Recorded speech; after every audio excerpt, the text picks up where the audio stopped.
Welcome back to Void Wander. Leave the world behind. Find your most comfortable position.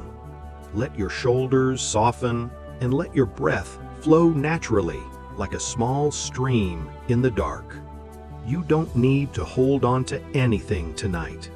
Let these words pass through your mind like wandering clouds. Tonight, we step into an old dream. Turgenev's memory of the first spark, the lost innocence, and the distant shadows of a summer garden. First love is more than just a story. It is a long, lingering sigh. It is the feeling of white nights spent watching the moon, the chill of early mist, and the weight of a heart breaking for the very first time. Don't try to analyze. Don't seek meaning. Just listen and let the sound of the past carry you into a place of absolute stillness. Let the darkness embrace you. Sleep will arrive when it is ready. And now, let Vladimir begin to tell you about the summer of his 16th year. First love.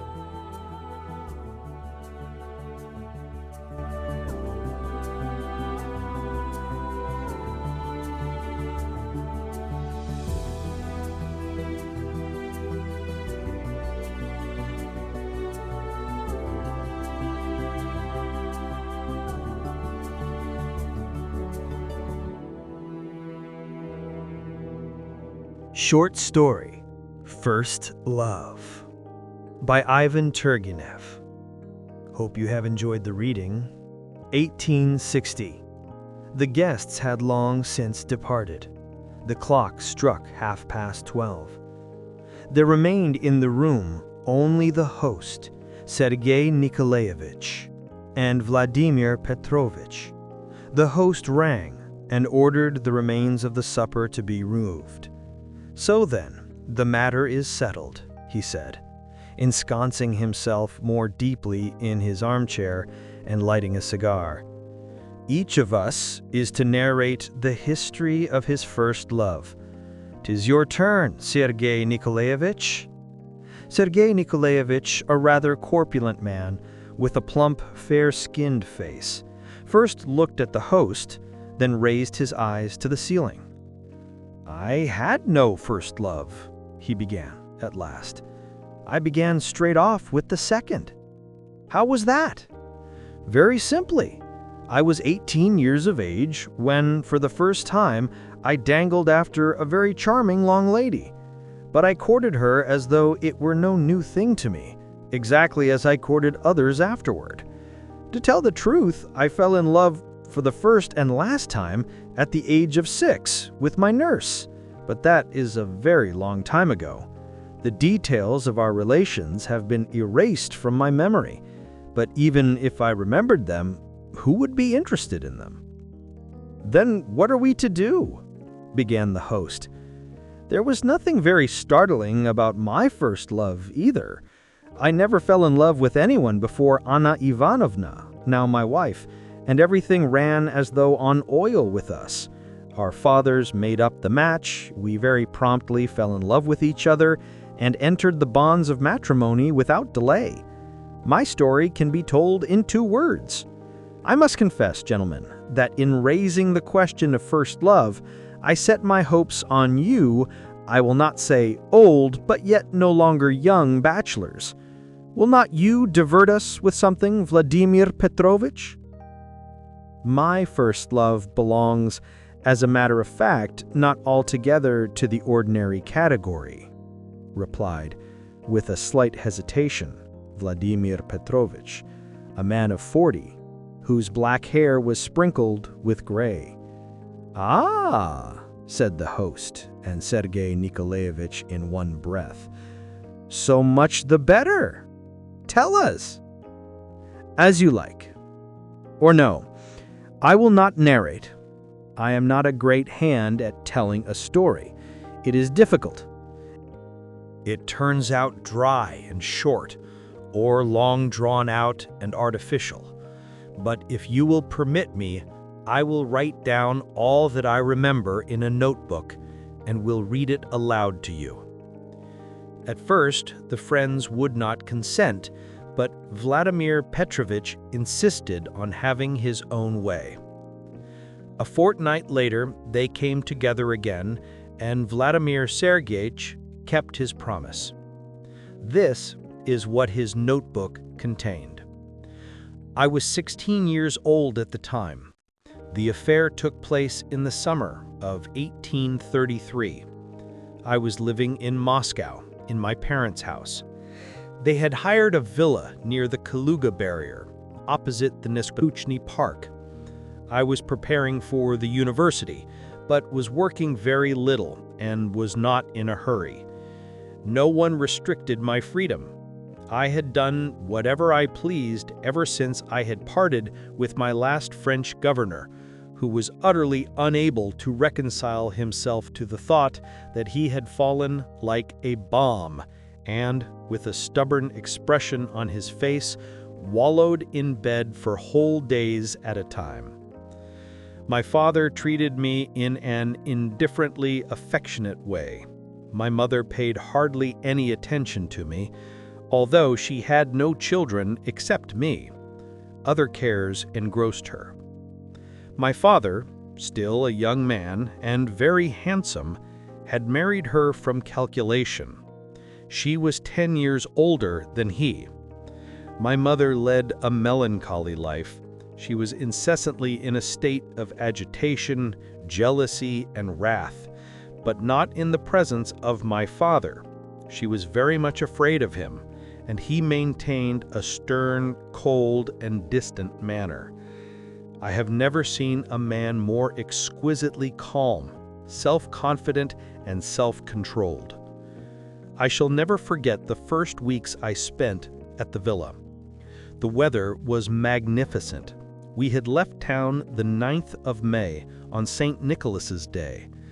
I rambled, sometimes in the garden of our villa, sometimes in Neskuchny Park, sometimes beyond the city barriers. I took with me some book or other, a course of Kaidanov, but rarely opened it, and chiefly recited aloud poems, of which I knew many by heart. The blood was fermenting in me, and my heart was aching, so sweetly and absurdly. I was always waiting for something, shrinking at something, and wondering at everything, and was all ready for anything at a moment's notice. My fancy was beginning to play, and hovered swiftly ever around the self-same image, as martins hover around a belfry at sunset. But even athwart my tears, and athwart the melancholy inspired now by a melodious verse, now by the beauty of the evening, there peered forth, like grass in springtime, the joyous sensation of young, bubbling life. I had a saddle horse. I was in the habit of saddling it myself, and when I rode off alone, as far as possible, in some direction, launching out at a gallop and fancying myself A night at a tourney, how blithely the wind whistled in my ears. Or, turning my face skyward, I welcomed its beaming might and azure into my open soul. I remember at that time the image of woman, the phantom of woman's love, almost never entered my mind in clearly defined outlines. But in everything I thought, in everything I felt, there lay hidden the half-conscious, shame-faced presentiment of something new, inexpressibly sweet, feminine. This presentiment, this expectation permeated my whole being. I breathed it. It coursed through my veins in every drop of blood. It was fated to be speedily realized. Our villa consisted of a wooden manor house with columns and two tiny outlying wings. In the wing to the left, a tiny factory of cheap wallpapers was installed. More than once I went thither to watch how half a score of gaunt, disheveled young fellows in dirty smocks and with tipsy faces were incessantly galloping about at the wooden levers which jammed down the square blocks of the press, and in that manner, by the weight of their puny bodies, printed the motley-hued patterns of the wallpapers. The wing on the right stood empty and was for rent. One day, 3 weeks after the 9th of May, the shutters on the windows of this wing were opened, and women's faces made their appearance in them. Some family or other had moved into it. I remember how that same day at dinner, my mother inquired of the butler who our new neighbors were, and on hearing the name of Princess Zasyekin, said at first, not without some respect, "Ah, a princess." And then she added, "She must be some poor person." "They came in 3 hired carriages, ma'am. Their furniture is of the very plainest sort." "Yes," returned my mother, "and nevertheless it is better so." My father shot her a cold glance. She subsided into silence. As a matter of fact, Princess Zasyekin could not be a wealthy woman. The wing she had hired was so old and tiny and low-roofed that people in the least well-to-do would not have been willing to inhabit it. However, I let this go in one ear and out the other. The princely title had little effect on me. I had recently been reading Schiller's The Brigands. 2. I had a habit of prowling about our garden every evening, gun in hand and standing guard against the crows. I had long cherished a hatred for those wary, rapacious, and crafty birds. On the day of which I have been speaking, I went into the garden as usual, and after having fruitlessly made the round of all the alleys, the crows recognized me from afar and merely cawed spasmodically at a distance. I accidentally approached the low fence which separated our territory from the narrow strip of garden extending behind the right-hand wing and appertaining to it. I was walking along with drooping head. Suddenly, I heard voices. I glanced over the fence and was petrified. A strange spectacle presented itself to me.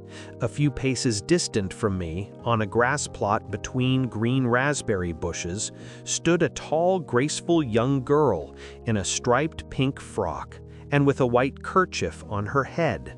Around her pressed 4 young men, and she was tapping them in turn on the brow with those small gray flowers, the name of which I do not know, but which are familiar to children. These little flowers form tiny sacs and burst with a pop when they are struck against anything hard. The young men offered their foreheads to her so willingly, and in the girl's movements, I saw her form in profile. There was something so bewitching, caressing, mocking, and charming that I almost cried out in wonder and pleasure. And I believe I would have given everything in the world if those lovely little fingers had only consented to tap me on the brow. My gun slid down on the grass. I forgot everything. I devoured with my eyes that slender waist, and the neck, and the beautiful arms, and the slightly ruffled fair hair, the intelligent eyes, and those lashes, and the delicate cheek beneath them. "Young man! Hey there, young man!" suddenly spoke up a voice near me. "Is it permissible to stare like that at strange young ladies?" I trembled all over. I was stupefied. Beside me, on the other side of the fence, stood a man with closely clipped black hair, gazing ironically at me. At that same moment, the young girl turned toward me. I beheld huge gray eyes in a mobile, animated face, and this whole face suddenly began to quiver and to laugh, and the white teeth gleamed from it. The brows elevated themselves in an amusing way. I flushed, picked up my gun from the ground, and, pursued by ringing but not malicious laughter, I ran to my own room, flung myself on the bed, and covered my face with my hands. My heart was fairly leaping within me. I felt very much ashamed and very merry. I experienced an unprecedented emotion. After I had rested a while, I brushed my hair, made myself neat, and went downstairs to tea. The image of the young girl floated in front of me. My heart had ceased to leap, but ached in an agreeable sort of way. "What ails thee?" my father suddenly asked me. "Hast thou killed a crow?" I was on the point of telling him all, but refrained and only smiled to myself. As I was preparing for bed, I whirled round thrice on one foot, I know not why, pomaded my hair, got into bed, and slept all night like a dead man. Toward morning, I awoke for a moment, raised my head, cast a glance of rapture around me, and fell asleep again. How am I to get acquainted with them? Was my first thought as soon as I awoke in the morning. I went out into the garden before tea, but did not approach too close to the fence and saw no one. After tea, I walked several times up and down the street in front of the villa and cast a distant glance at the windows.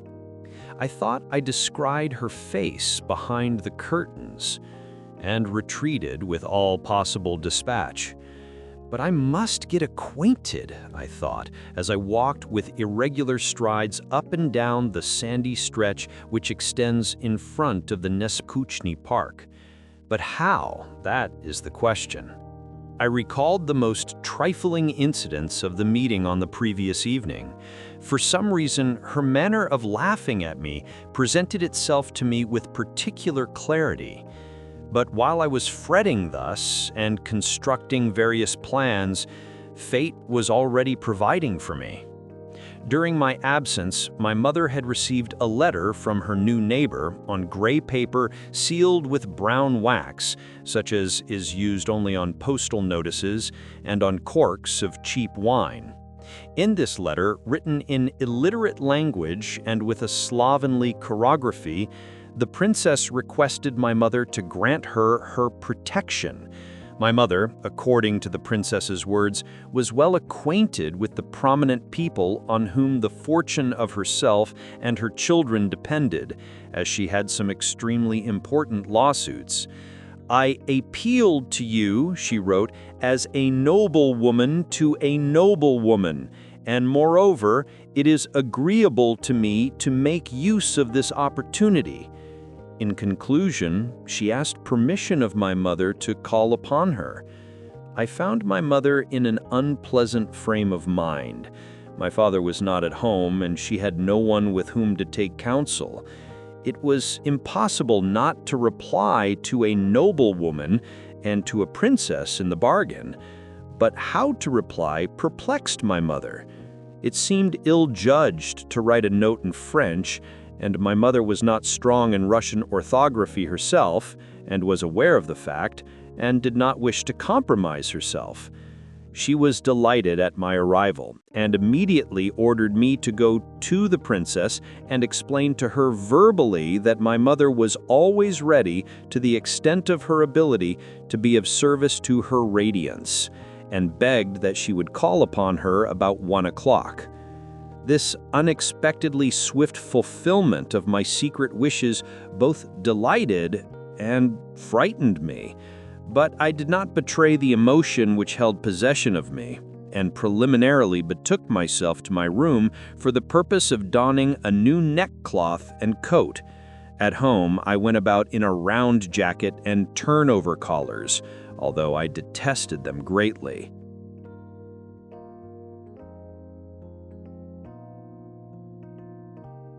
In the cramped and dirty anteroom of the wing, which I entered with an involuntary trembling of my whole body, I was received by a gray-haired old serving man with a face the hue of dark copper, pig-like, surly little eyes, and such deep wrinkles on his forehead as I had never seen before in my life. He was carrying on a platter, the gnawed spinal bone of a herring, and pushing to with his foot the door which led into the adjoining room, he said abruptly, "What do you want?" "Is Princess Zasyakin at home?" I inquired. "Vonifati!" screamed a quavering female voice on the other side of the door. The servant silently turned his back on me, thereby displaying the badly worn rear of his livery with its solitary, rusted, armoried button, and went away, leaving the platter on the floor. "Hast thou been to the police station?" went on that same feminine voice. The servant muttered something in reply. "Hey, someone has come," was the next thing audible. "The young gentleman from next door? Well, ask him in." "Please come into the drawing room, sir," said the servant, making his appearance again before me and picking up the platter from the floor. I adjusted my attire and entered the drawing room. I found myself in a tiny and not altogether clean room with shabby furniture which seemed to have been hastily set in place. At the window, in an easy chair with a broken arm, sat a woman of 50, with uncovered hair and plain features, clad in an old green gown and with a variegated worsted kerchief round her neck. Her small black eyes fairly bored into me. I went up to her and made my bow. "I have the honor of speaking to Princess Zasyakin?" "I am Princess Zasyakin, and you are the son of Mr. B?" "Yes, madam. I have come to you with a message from my mother." "Pray be seated. Vonifati, where are my keys? Hast thou seen them?" I communicated to Madame Zasyakin my mother's answer to her note. She listened to me, tapping the window pane with her thick red fingers, and when I had finished, she riveted her eyes on me once more. "Very good, I shall certainly go," she said at last. "But how young you are still! How old are you, allow me to ask?"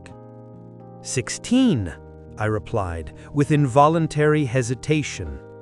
The princess pulled out of her pocket some dirty, written documents, raised them up to her very nose, and began to sort them over.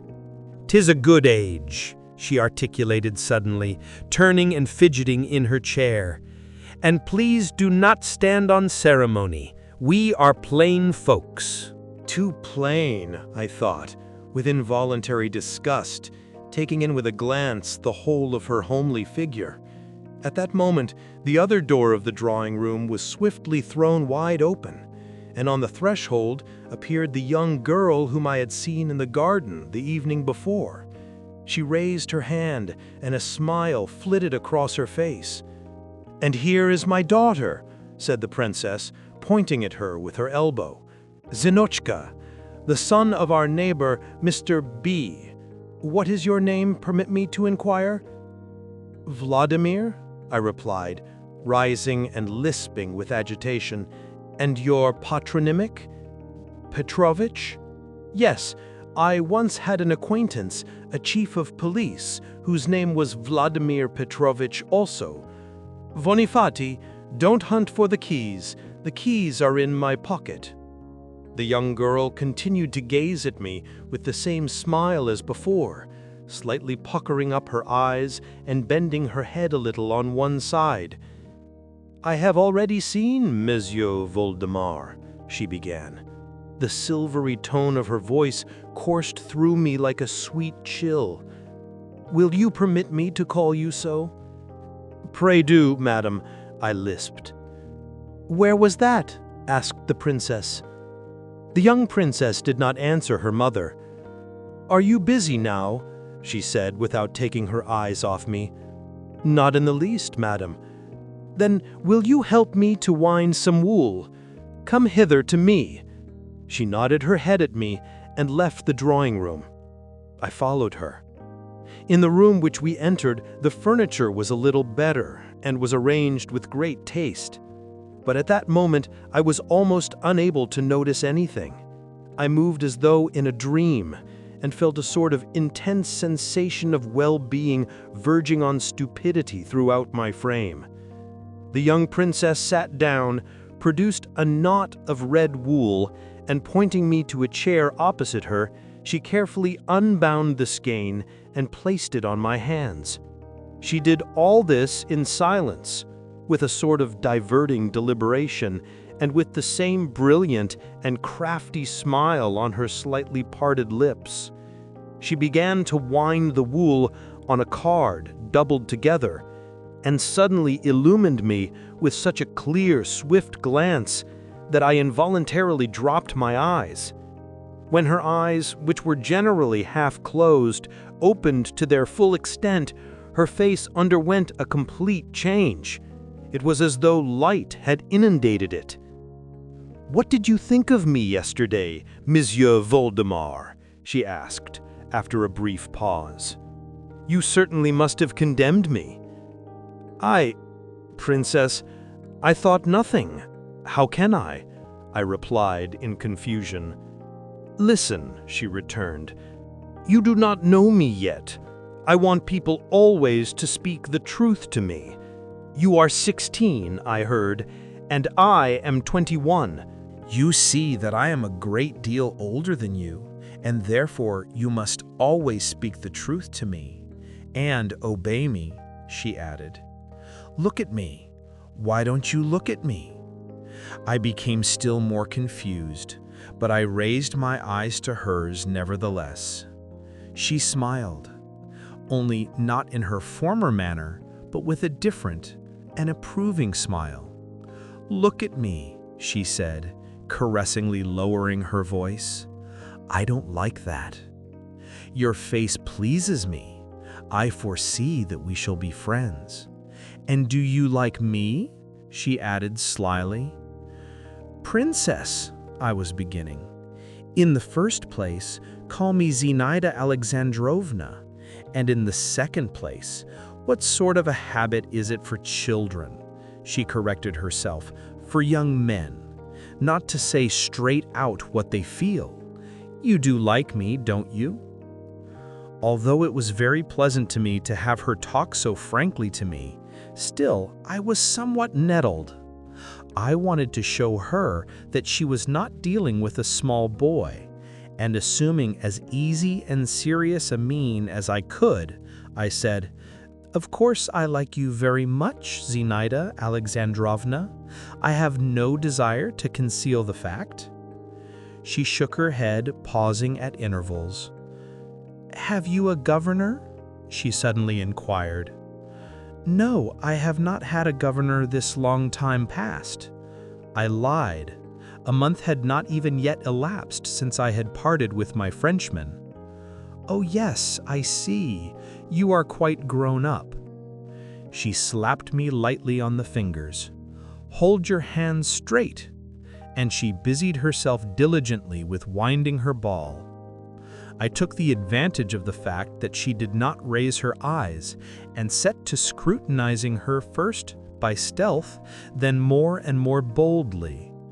Her face seemed to me even more charming than on the day before.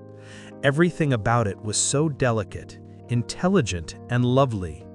She was sitting with her back to the window, which was hung with a white shade. A ray of sunlight making its way through that shade inundated with a flood of light her fluffy golden hair, her innocent neck, sloping shoulders, and calm, tender bosom. I gazed at her, and how near and dear she became to me.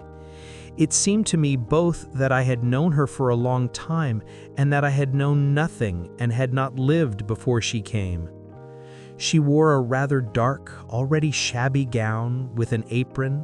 I believe I would have willingly caressed every fold of that gown and of that apron. The tips of her shoes peeped out from under her gown. I would have bowed down to those little boots. And here I sit, in front of her. I have become acquainted with her. What happiness, my God! I came near bouncing out of my chair with rapture, but I merely dangled my feet to and fro, like a child who is enjoying dainties. I felt as much at my ease as a fish does in water, and I would have liked never to leave that room again as long as I lived. Her eyelids slowly rose, and again her brilliant eyes beamed caressingly before me, and again she laughed. "How you stare at me," she said slowly, shaking her finger at me. I flushed scarlet. She understands all, she sees all, flashed through my head. And how could she fail to see and understand all? Suddenly, there was a clattering in the next room, and a sword clanked. "Zina!" screamed the old princess from the drawing room. "Belozorov has brought thee a kitten!" "A kitten?" cried Zinaida, and springing headlong from her chair, she flung the ball on my knees and ran out. I also rose, and laying the skein of wool on the windowsill, went into the drawing room and stopped short in amazement. In the center of the room lay a kitten with outstretched paws. Zinaida was kneeling in front of it and carefully raising its snout. By the side of the young princess, taking up nearly the entire wall space between the windows, was visible a fair-complexioned, curly-haired young man, a hussar, with a rosy face and protruding eyes. "How ridiculous!" Zinaida kept repeating. "And its eyes are not gray, but green. And what big ears it has! Thank you, Viktor Igorich. You are very kind." The hussar, in whom I recognized one of the young men whom I had seen on the preceding evening, smiled and bowed, clicking his spurs and clanking the links of his sword as he did so. "You were pleased to say yesterday that you wished to possess a striped kitten with large ears, so I have got it, madam. Your word is my law." And again he bowed. The kitten mewed faintly and began to sniff at the floor. "He's hungry," cried Zinaida. "Vonifati, Sonia, bring some milk." The chambermaid, in an old yellow gown and with a faded kerchief on her head, entered with a saucer of milk in her hand and placed it in front of the kitten. The kitten quivered, blinked, and began to lap. "What a rosy tongue it has," remarked Zinaida, bending her head down almost to the floor and looking sideways at it, under its very nose. The kitten drank its fill and began to purr, affectedly contracting and relaxing its paws. Zinaida rose to her feet, and turning to the maid, said, indifferently, "Take it away." "Your hand in return for the kitten," said the hussar, displaying his teeth and bending over the whole of his huge body, tightly confined in a new uniform. "Both hands," replied Zinaida, offering her her hands. While he was kissing them, she gazed at me over his shoulder. I stood motionless on one spot and did not know whether to laugh or to say something or to hold my peace. Suddenly, through the open door of the anteroom, the figure of our footman, Fyodor, caught my eye. He was making signs to me. I mechanically went out to him. "What do you want?" I asked in a whisper. "Your mamma has sent for you," he said in a whisper. "She is angry because you do not return with an answer." "What? Have I been here long?" "More than an hour." "More than an hour?"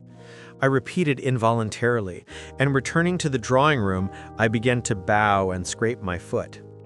"Where are you going?" the young princess asked me with a glance at the hussar. "I must go home, madam."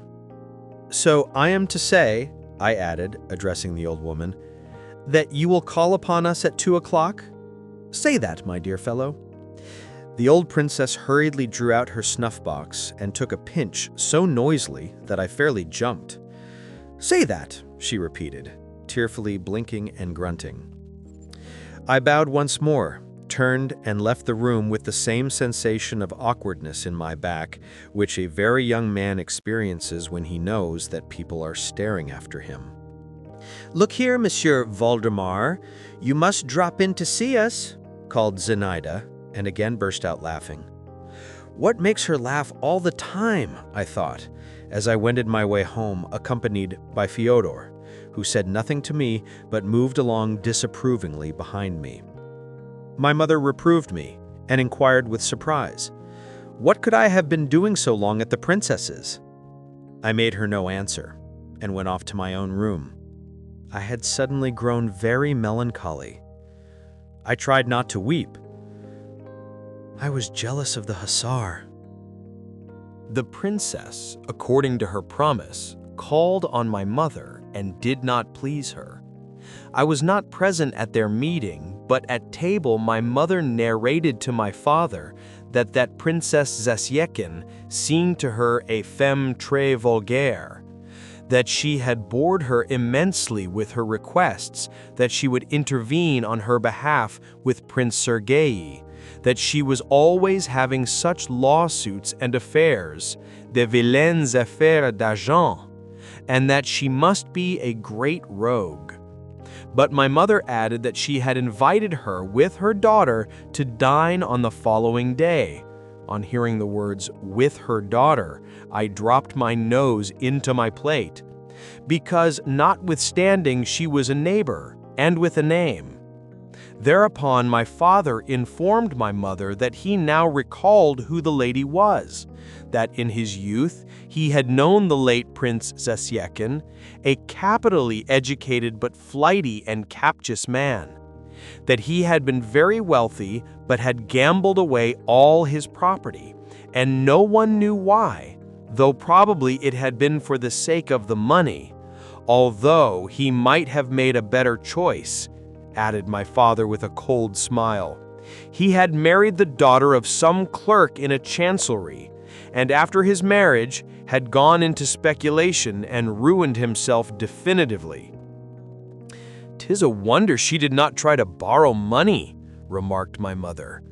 "She is very likely to do it," said my father calmly. "Does she speak French?" "Very badly." "However, that makes no difference. I think thou saidst thou had invited her daughter. Someone assured me that she is a very charming and well-educated girl." "Ah, then she does not take after her mother?" "Nor after her father," returned my father. "He was also well-educated, but stupid." My mother sighed and became thoughtful. My father relapsed into silence. I felt very awkward during the course of that conversation. After dinner, I betook myself to the garden, but without my gun. I had pledged my word to myself that I would not go near the Zasyekin garden, but an irresistible force drew me thither, and not in vain. I had no sooner approached the fence than I caught sight of Zinaida. This time, she was alone. She was holding a small book in her hands and strolling slowly along the path. She did not notice me. I came near letting her slip past, but suddenly caught myself up and coughed. She turned round but did not pause, put aside with one hand the broad blue ribbon of her round straw hat, looked at me, smiled quietly, and again riveted her eyes on her book. I pulled off my cap, and after fidgeting about a while on one spot, I went away with a heavy heart. Que suis-je pour elle? I thought. God knows why, in French. Que suis-je pour elle? Familiar footsteps resounded behind me. I glanced round and beheld my father advancing toward me with swift, rapid strides. "Is that the young princess?" he asked me. "Yes." "Dost thou know her?" "I saw her this morning at the princess her mother's." My father halted and, wheeling abruptly round on his heels, retraced his steps.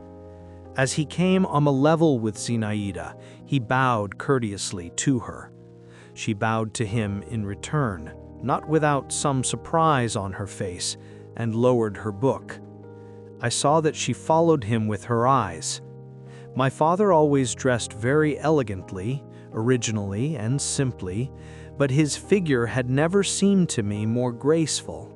Never had his gray hat sat more handsomely on his curls, which were barely beginning to grow thin.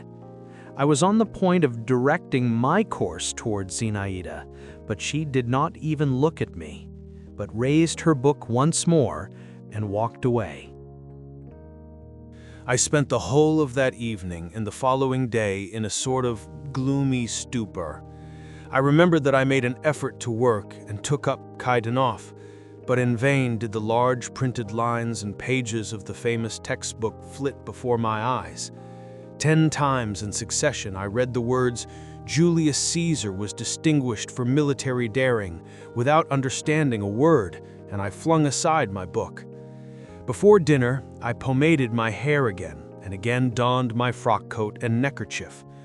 "What's that for?" inquired my mother. "Thou art not a student yet, and God knows whether that will pass thy examination, and thy round jacket was made not very long ago. Thou must not discard it." "There are to be guests," I whispered, almost in despair. "What nonsense! What sort of guests are they?" I was compelled to submit. I exchanged my coat for my round jacket, but did not remove my neckerchief. The princess and her daughter made their appearance half an hour before dinner. The old woman had thrown a yellow shawl over her green gown, with which I was familiar, and had donned an old-fashioned mob cap with ribbons of a fiery hue. She immediately began to talk about her notes of hand, to sigh, and to bewail her poverty, and to importune, but did not stand in the least ceremony, and she took snuff noisily, and fidgeted and wriggled in her chair as before. It never seemed to enter her head that she was a princess. On the other hand, Zinaida bore herself very stiffly, almost haughtily, like a real young princess. Cold impassivity and dignity had made their appearance on her countenance, and I did not recognize her looks or her smile, although in this new aspect she seemed to me very beautiful. She wore a thin barège gown with pale blue figures. Her hair fell in long curls along her cheeks in the English fashion. This coiffure suited the cold expression of her face. My father sat beside her during dinner, and with the exquisite and imperturbable courtesy which was characteristic of him, showed attention to his neighbor. He glanced at her from time to time, and she glanced at him now and then, but in such a strange, almost hostile manner. Their conversation proceeded in French. I remembered that I was surprised at the purity of Zinaida's accent. The old princess, as before, did not restrain herself in the slightest degree during dinner, but ate a great deal and praised the food. My mother evidently found her wearisome and answered her with a sort of sad indifference. My father contracted his brows in a slight frown from time to time. My mother did not like Zinaida either. "She's a haughty young sprig," she said the next day, "and what is there for her to be proud of? Avec sa mine de grisette." "Evidently thou hast not seen any grisettes," my father remarked to her. "Of course I haven't, God be thanked. Only how art thou capable of judging of them?" Zinaida paid absolutely no attention whatever to me. Soon after dinner, the old princess began to take her leave. "I shall rely on your protection, Maria Nikolaevna and Pyotr Vasilievich," she said in a sing-song tone to my father and mother. "What is to be done? I have seen prosperous days, but they are gone. Here am I a radiance," she added with an unpleasant laugh. "But what's the good of an honor when you've nothing to eat?" My father bowed respectfully to her and escorted her to the door of the anteroom. I was standing there, in my round jacket, and staring at the floor as though condemned to death. Zinaida's behavior toward me had definitively annihilated me. What then was my amazement when, as she passed me, she whispered to me hastily and with her former affectionate expression in her eyes, "Come to us at 8 o'clock, do you hear? Without fail." I merely threw my hands apart in amazement, but she was already retreating, having thrown a white scarf over her head. Precisely at 8 o'clock, I entered the tiny wing inhabited by the princess, clad in my coat and with my hair brushed up into a crest on top of my head. The old servant glared surlily at me and rose reluctantly from his bench. Merry voices resounded in the drawing room. I opened the door and retreated a pace in astonishment. In the middle of the room, on a chair, stood the young princess, holding a man's hat in front of her. Around the chair thronged 5 men. They were trying to dip their hands into the hat, but she kept raising it on high and shaking it violently. On catching sight of me, she exclaimed, "Stay! Stay! Here's a new guest. He must be given a ticket." And springing lightly from the chair, she seized me by the lapel of my coat. "Come along," said she. "Why do you stand there? Monsieur, allow me to make you acquainted. This is Monsieur Voldemar, the son of our neighbor. And this," she added, turning to me and pointing to the visitors in turn, "is Count Milevsky, Dr. Lucian, the poet Maidanov, retired Captain Nirmatsky, and Bielevzorov the hussar, whom you have already seen. I beg that you will love and favor each other." I was so confused that I did not even bow to anyone. In Dr. Lucian, I recognized that same swarthy gentleman who had so ruthlessly put me to shame in the garden. The others were strangers to me. "Count," pursued Zinaida, "write a ticket for Monsieur Voldemar." "That is unjust," returned the Count, with a slight accent. A very handsome and foppishly attired man, with a dark complexion, expressive brown eyes, a thin, white little nose, and a slender mustache over his tiny mouth. "'Tis unjust," repeated Bielevzorov, and the gentleman to whom had been alluded as the retired captain, a man of 40, horribly pockmarked, curly-haired as a Negro, round-shouldered, bow-legged, and dressed in a military coat without epaulets worn open on the breast. "Write a ticket, I tell you," repeated the princess. "What sort of a rebellion is this? Monsieur Voldemar is with us for the first time, and today no law applies to him. No grumbling. Write. I will have it so." The Count shrugged his shoulders, but submissively bowing his head, he took a pen in his white, ring-decked hand, tore off a scrap of paper, and began to write on it. "Permit me, at least, to explain to Monsieur Voldemar what it is all about," began Lucian in a bantering tone. "You see, young man, we are playing at forfeits. The princess must pay a fine, and the one who draws out the lucky ticket must kiss her hand. Do you understand what I have told you?" I merely glanced at him and continued to stand as though in a fog, while the princess again sprang upon the chair and again began to shake the hat. All reached up to her, I among the rest. "Maidanov," said the princess to the tall young man with the gaunt face, tiny mole-like eyes, and extremely long black hair.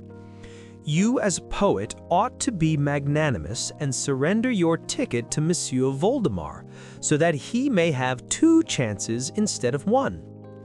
But Maidanov shook his head in refusal and tossed his hair. I put in my hand into the hat after all the rest, drew out and unfolded a ticket. Oh Lord, what were my sensations when I beheld on it, "Kiss." "Kiss," I cried involuntarily. "Bravo! He has won!" chimed in the princess. "How delighted I am!" She descended from the chair and gazed into my eyes so clearly and sweetly that my heart fairly laughed with joy. "And are you glad?" she asked me. I stammered. "Sell me your ticket," suddenly blurted out Bylovzerov right in my ear. "I'll give you 100 rubles for it." I replied to the hussar by such a wrathful look that Zinaida clapped her hands and Lucian cried, "That's a gallant fellow!" "But," he went on, "in my capacity of master of ceremonies, I am bound to see that all the regulations are carried out. Monsieur Voldemar, get down on one knee. That is our rule." Zinaida stood before me with her head bent a little to one side as though to better scrutinize me, and offered me her hand with dignity. Things grew dim before my eyes. I tried to get down on one knee, plumped down on both knees, and applied my lips to Zinaida's fingers in so awkward a manner that I scratched the tip of my nose on her nails. "Good!" shouted Lucian, and helped me to rise. The game of forfeits continued. Zinaida placed me beside her. What penalties they did invent! Among other things, she had to impersonate a statue, and she selected as a pedestal the monstrously homely Niermetsky, ordering him to lie flat on the floor and tuck his face into his breast. The laughter did not cease for a single moment. All this noise and uproar, this unceremonious, almost tumultuous merriment, these unprecedented relations with strangers fairly flew to my head, for I was a boy who had been reared soberly and in solitude, and had grown up in a stately home of gentry. I became simply intoxicated as though with wine. I began to shout with laughter and chatter more loudly than the rest, so that even the old princess, who was sitting in the adjoining room with some sort of pettifogger from the Iversky Gate who had been summoned for a conference, came out to take a look at me. But I felt so happy that, as the saying goes, I didn't care a farthing for anybody's ridicule or anybody's oblique glances. Zinaida continued to display a preference for me and never let me leave her side. In one forfeit, I was made to sit by her, covered up with one and the same silk kerchief. I was bound to tell her my secret. I remember how our two heads found themselves suddenly in choking, semi-transparent, fragrant gloom, how near and softly her eyes and sparkled in that gloom, and how hotly her parted lips breathed, and her teeth were visible, and the tips of her hair tickled and burned me. I maintained silence. She smiled mysteriously and slyly, and at last whispered to me, "Well, what is it?" But I merely flushed and laughed and turned away and could hardly draw my breath. We got tired of forfeits and began to play string. Good heavens, what rapture I felt when, forgetting myself with gaping, I received from her a strong, sharp rap on my fingers, and how afterward I tried to pretend that I was yawning with inattention, but she mocked at me and did not touch my hands, which were awaiting the blow. But what a lot of other pranks we played that same evening. We played on the piano and sang and danced and represented a gypsy camp. We dressed Niermatsky up like a bear and fed him with water and salt. Count Malevsky showed us several card tricks and ended by stacking the cards and dealing himself all the trumps at whist, upon which Lucian had the honor of congratulating him. Maidanov declaimed to us fragments from his poem, The Murderer. This occurred in the very thick of Romanticism, which he intended to publish in a black binding, with the title in letters of the color of blood. We stole his hat from the knees of the pettifogger from the Aversky Gate and made him dance the Cossack dance by way of redeeming it. We dressed old Vonifati up in a mob cap, and the young princess put on a man's hat. It is impossible to recount all we did. Bylovzerov alone remained most of the time in a corner, angry and frowning. Sometimes his eyes became suffused with blood. He grew scarlet all over and seemed to be on the very point of swooping down upon all of us and scattering us on all sides like chips. But the princess glanced at him, menaced him with her finger, and again he retired into his corner. We were completely exhausted at last. The old princess was equal to anything, as she put it. No shouts disconcerted her, but she felt tired and wished to rest. At midnight, supper was served, consisting of a bit of old dry cheese and a few cold patties filled with minced ham, which seemed to us more savory than any pasty. There was only one bottle of wine, and that was rather queer, dark with a swollen neck, and the wine in it left an aftertaste of pinkish dye. However, no one drank it. Weary and happy to exhaustion, I emerged from the wing. A thunderstorm seemed to be brewing. The black storm clouds grew larger and crept across the sky, visibly altering their smoky outlines. A light breeze was uneasily quivering in the dark trees, and somewhere beyond the horizon, the thunder was growling angrily and dully, as though to itself. I made my way through the back door to my room. My nurse valet was sleeping on the floor, and I was obliged to step over him. He woke up, saw me, and reported that my mother was angry with me and had wanted to send after me again, but that my father had restrained her. I never went to bed without having bidden my mother good night and begged her blessing. There was no help for it. I told my valet that I would undress myself and go to bed unaided and extinguish the candle. But I did not undress and I did not go to bed. I seated myself on a chair and sat there for a long time, as though enchanted. That which I felt was so new and so sweet. I sat there, hardly looking around me and without moving, breathing slowly, and only laughing silently now, as I recall. Now, inwardly turning cold at the thought that I was in love, that here it was, that love. Zenaida's face floated softly before me in the darkness, floated but did not float away. Her lips still smiled as mysteriously as ever. Her eyes gazed somewhat askance at me, interrogatively, thoughtfully and tenderly, as at the moment when I had parted from her. At last I rose on tiptoe, stepped to my bed, and cautiously, without undressing, laid my head on the pillow, as though endeavoring by the short movement to frighten off that wherewith I was filled to overflowing. I lay down, but did not even close an eye. I speedily perceived that certain faint reflections kept constantly falling into my room. I raised myself and looked out of the window.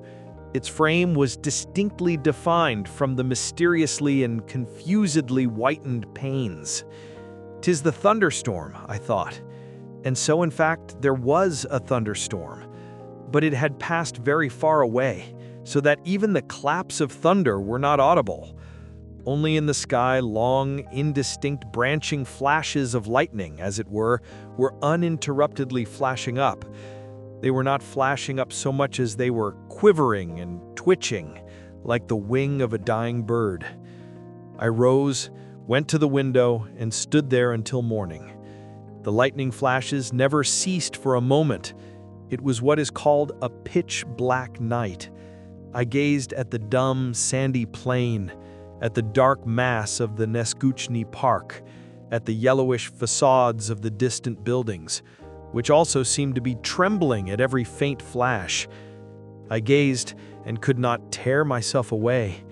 Those dumb lightning flashes, those restrained gleams, seemed to be responding to the dumb and secret outbursts which were flaring up within me also. Morning began to break. The dawn started forth in scarlet patches. With the approach of the sun, the lightning flashes grew paler and paler. They quivered more and more infrequently and vanished at last, drowned in the sobering and unequivocal light of the breaking day. And my lightning flashes vanished within me also. I felt great fatigue and tranquility. but Zenaida's image continued to hover triumphantly over my soul. Only it, that image, seemed calm, like a flying swan from the marshy sedges. It separated itself from the other ignoble figures which surrounded it. And as I fell asleep, I bowed down before it for the last time, in farewell and confiding adoration.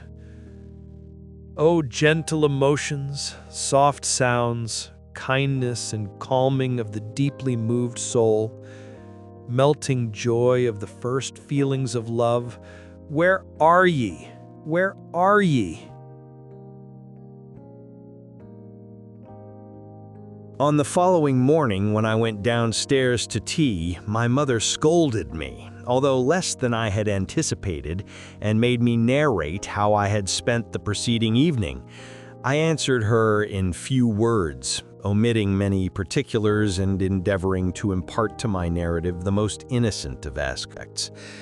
"Nevertheless, they are not people comme il faut," remarked my mother, "and I do not wish thee to run after them instead of preparing thyself for the examination and occupying thyself."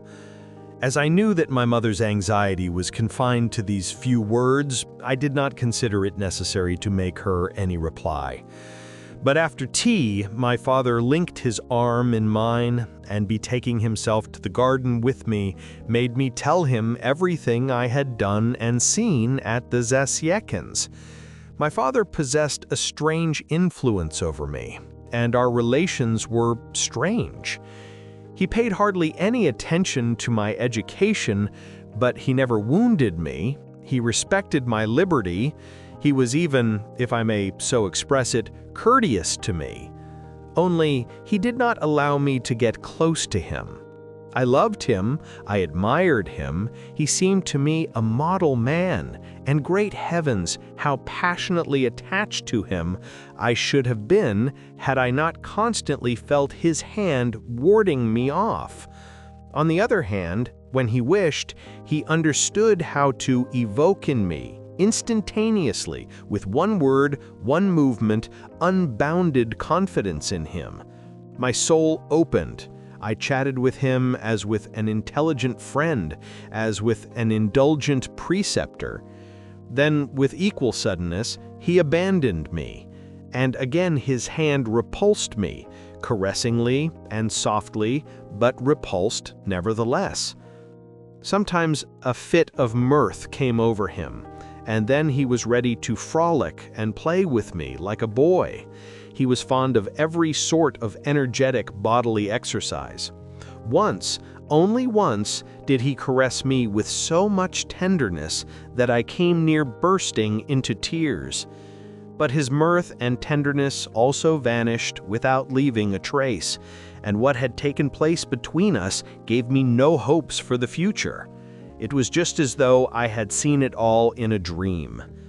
I used to stand and scrutinize his clever, handsome, brilliant face, and my heart would begin to quiver, and my whole being would yearn toward him, and he would seem to feel what was going on within me, and would pat me on the cheek in passing, and either go away or begin to occupy himself with something, or suddenly freeze all over, as he alone knew how to freeze, and I would immediately shrivel up and grow frigid also.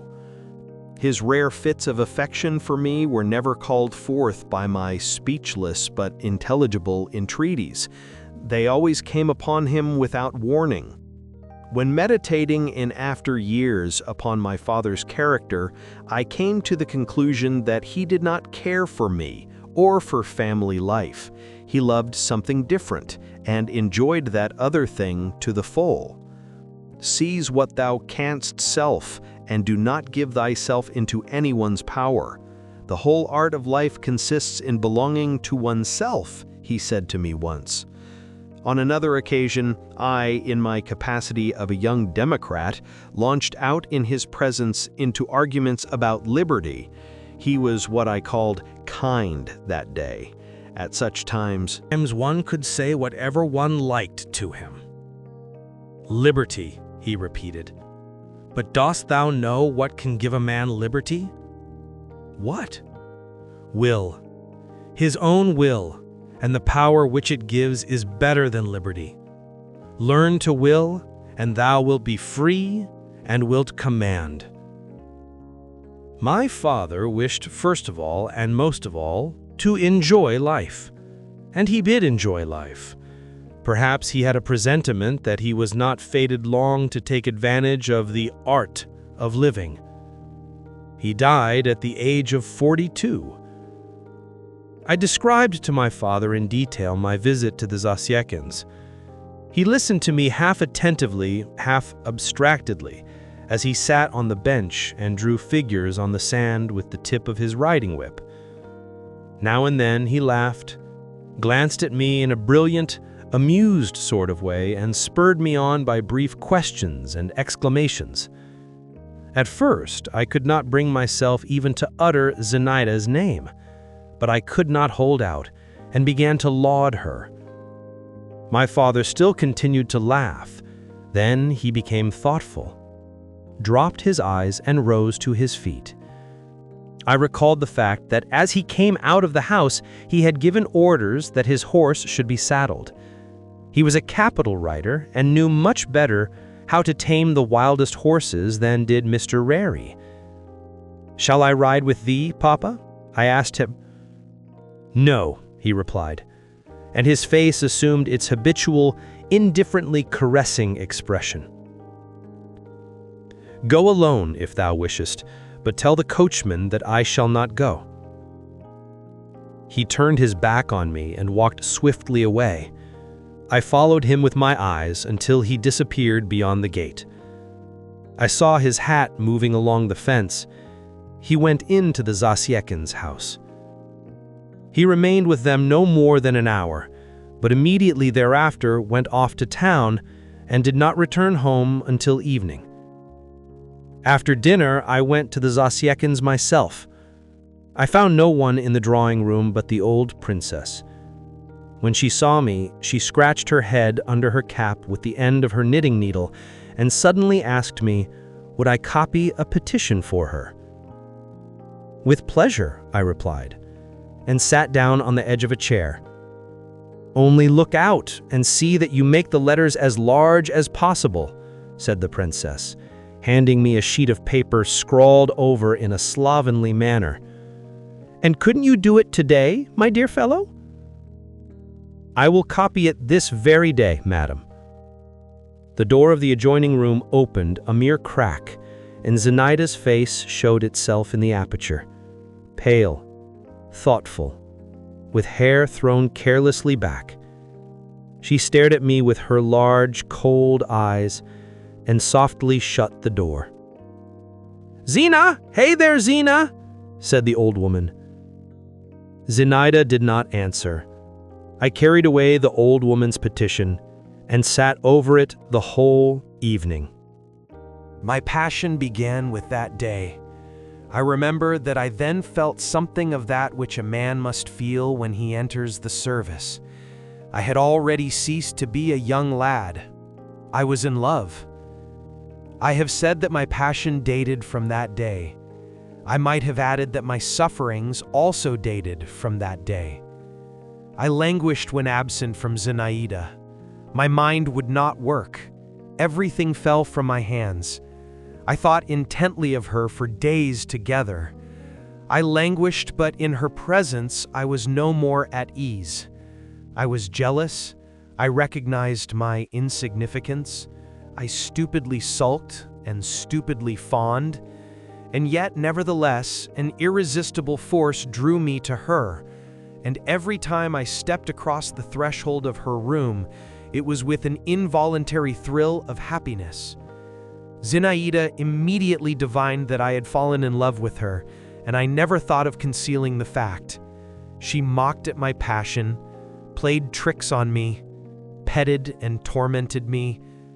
It is sweet to be the sole source, the autocratic and irresponsible cause of the greatest joys and the profoundest woe to another person, and I was like soft wax in Zenaida's hands. However, I was not the only one who was in love with her. All the men who were in the habit of visiting her house were crazy over her, and she kept them all in a leash at her feet. It amused her to arouse in them now hopes, now fears, to twist them about at her caprice. She called it knocking people against one another, and they never thought of resisting and willingly submitted to her. In all her vivacious and beautiful being, there was a certain peculiarly bewitching mixture of guilefulness and heedlessness, of artificiality and simplicity, of tranquility and playfulness. Over everything she did or said, over every one of her movements, hovered a light, delicate charm, and an original, sparkling force made itself felt in everything. And her face was incessantly changing and sparkling also. It expressed almost simultaneously derision, pensiveness, and passion.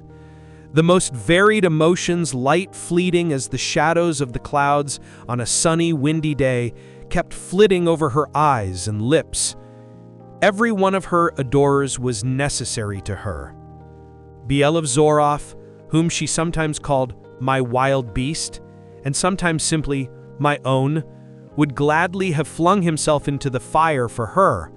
Without trusting to his mental capacities and other merits, he kept proposing that he should marry her, and hinting that the others were merely talking idly. My Donoff responded to the poetical chords of her soul.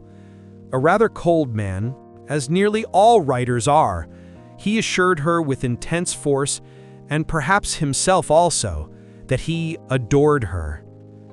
He sang her praises in interminable verses and read them to her with an unnatural and a genuine sort of enthusiasm. And she was interested in him and jeered at him lightly.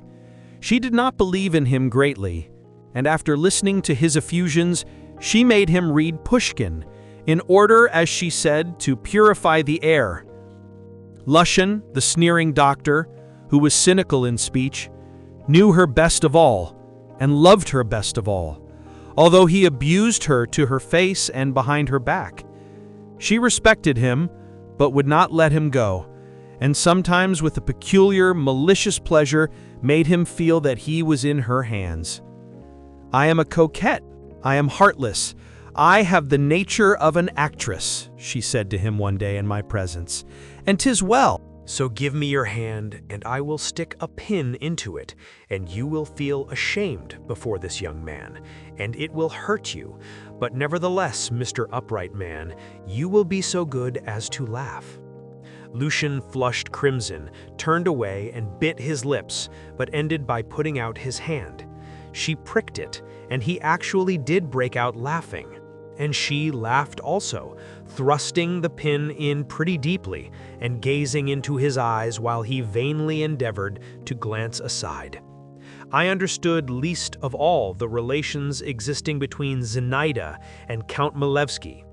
That he was handsome, adroit, and clever even I felt, but the presence in him of some false, dubious element was palpable even to me, a lad of 16, and I was amazed that Zinaida did not notice it. But perhaps she did detect that false element, and it did not repel her. An irregular education, strange acquaintances, the constant presence of her mother, the poverty and disorder in the house, all this beginning with the very freedom which the young girl enjoyed, together with the consciousness of her own superiority to the people who surrounded her, had developed in her a certain half-scornful carelessness and lack of exaction. No matter what happened, whether Vonifati came to report that there was no sugar, or some wretched bit of gossip came to light, or the visitors got into a quarrel among themselves, she merely shook her curls and said nonsense, and grieved very little over it. On the contrary, all my blood would begin to seethe when Milevsky would approach her, swaying his body cunningly like a fox, lean elegantly over the back of her chair, and begin to whisper in her ear with a conceited and challenging smile, while she would fold her arms on her breast, gaze attentively at him, and smile also, shaking her head the while. "What possesses you to receive Milevsky?" I asked her one day. "Why, he has such handsome eyes," she replied to me, "but that is none of your business." "You are not to think that I am in love with him," she said to me on another occasion. "No, I cannot love people upon whom I am forced to look down. I must have someone who can subdue me, and I shall not hit upon such a one, for God is merciful. I shall not spare anyone who falls into my paws. No, no." "Do you mean to say that you will never fall in love? And about you? Don't I love you?" she said, tapping me on the nose with the tip of her glove. Yes, Zenaida made great fun of me. For the space of 3 weeks I saw her every day. And what was there that she did not do to me? She came to us rarely, but I did not regret that. In our house, she was converted into a young lady, a princess, and I avoided her. I was afraid of betraying myself to my mother. She was not at all well disposed towards Zenaida, and kept a disagreeable watch on us. I was not so much afraid of my father. He did not appear to notice me and talked little with her, but that little in a peculiarly clever and significant manner.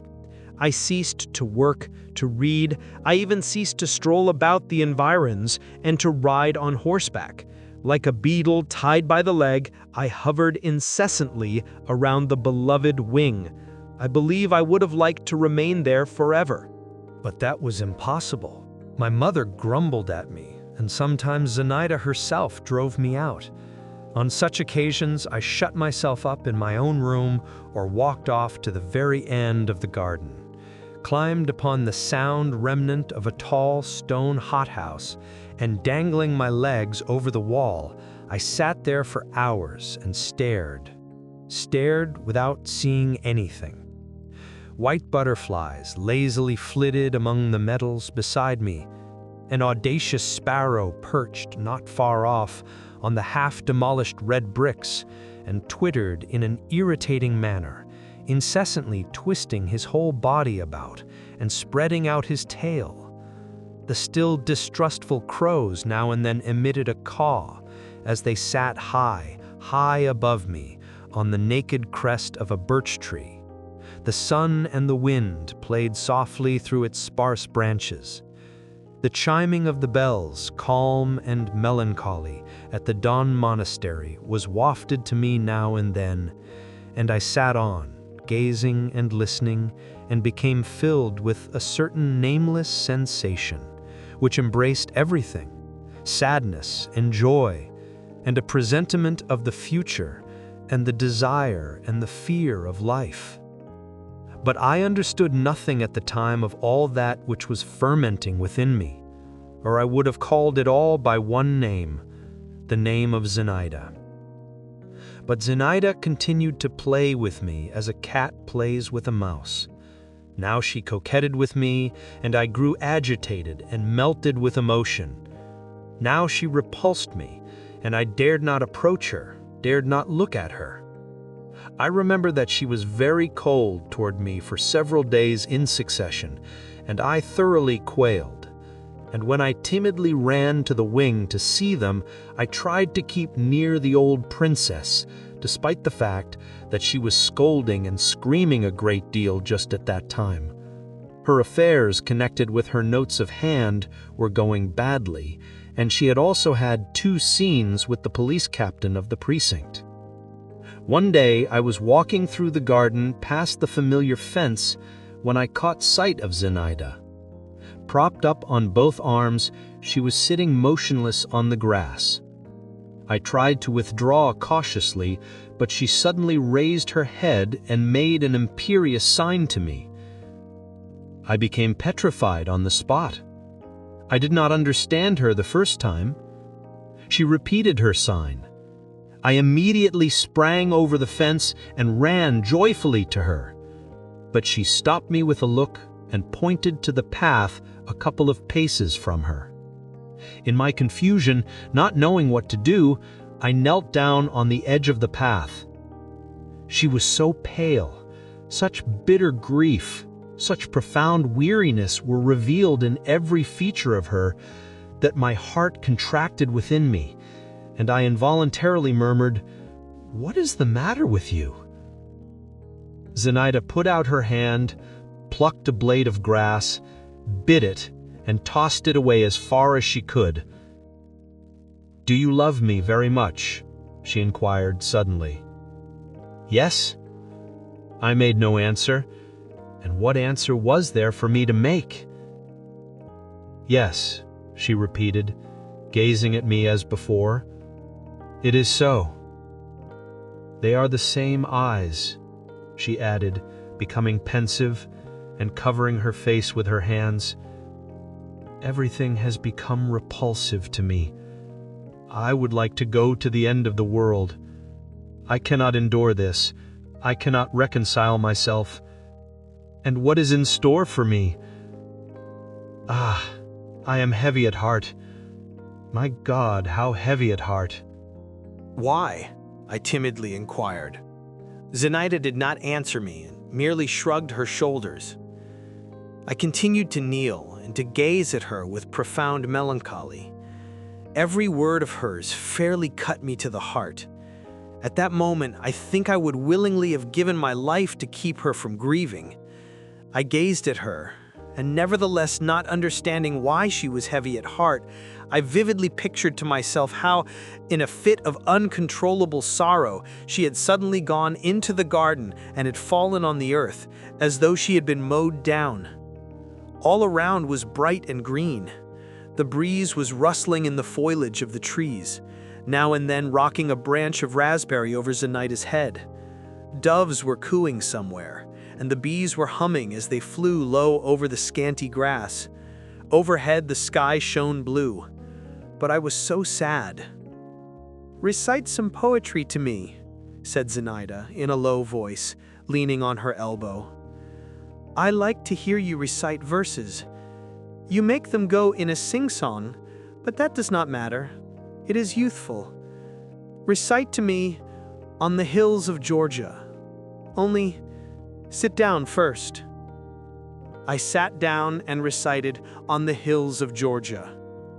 "That it is impossible not to love," repeated Zenaida.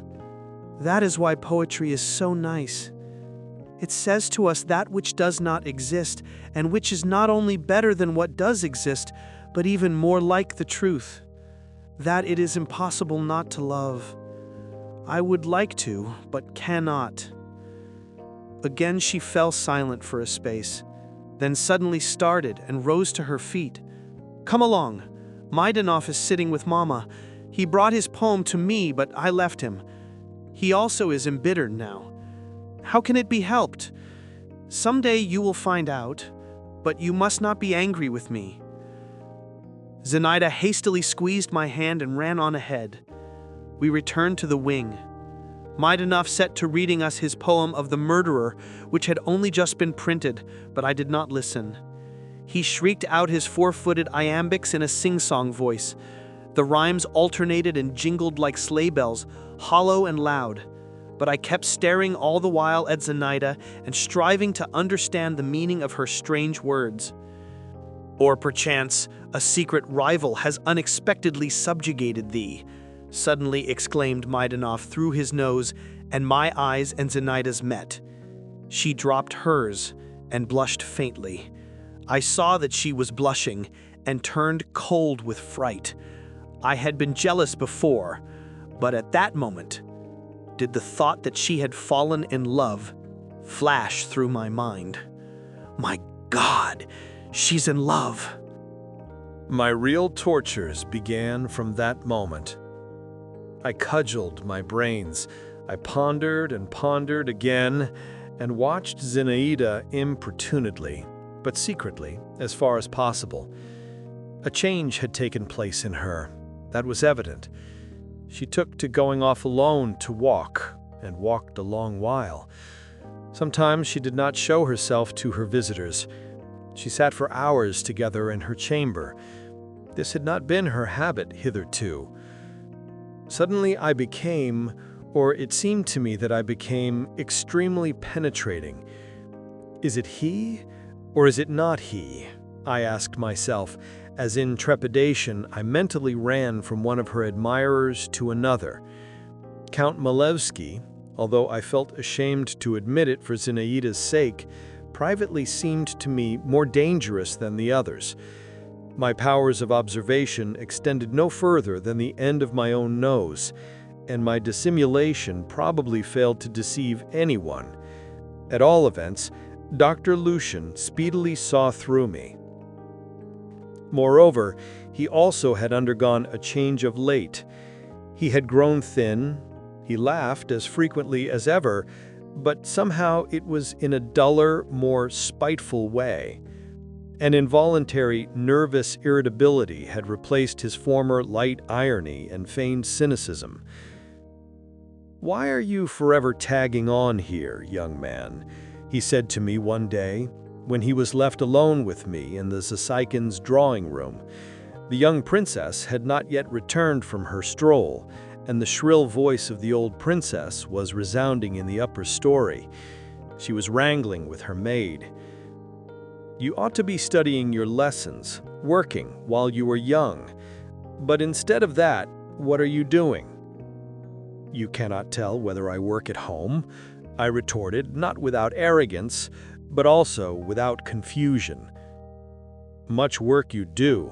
That's not what you have in your head. Well, I will not dispute. At your age, that is in the natural order of things. But your choice is far from a happy one. Can't you see what sort of a house this is?" "I don't understand you." "You don't understand me? So much the worse for you.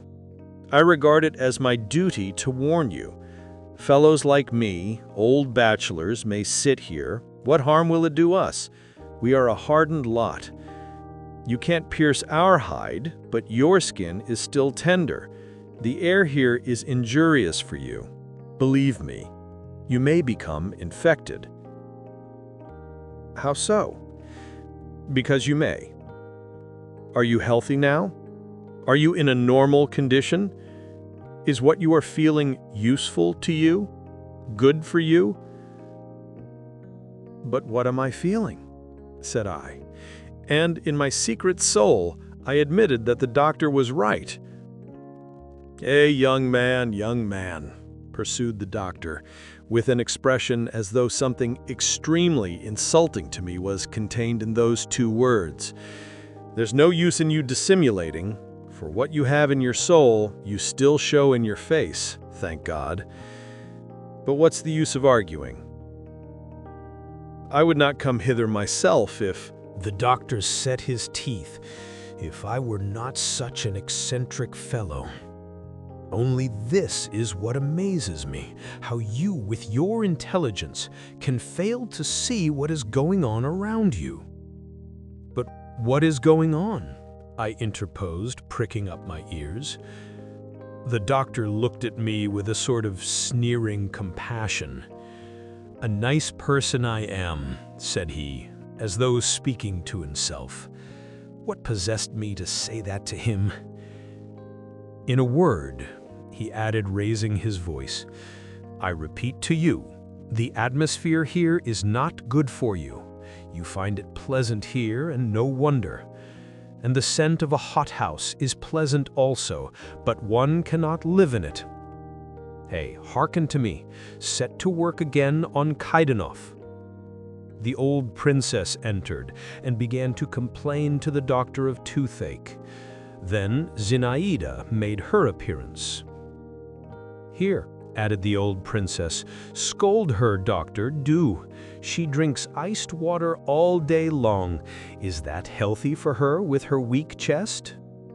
"Why do you do that?" inquired Lucian. "But what result can it have?" "What result? You may take a cold and die." "Really? Is it possible?" "Well, all right. That just suits me." "You don't say so," growled the doctor. The old princess went away. "I do say so," retorted Zinaida. "Is living such a cheerful thing? Look about you. Well, is it nice?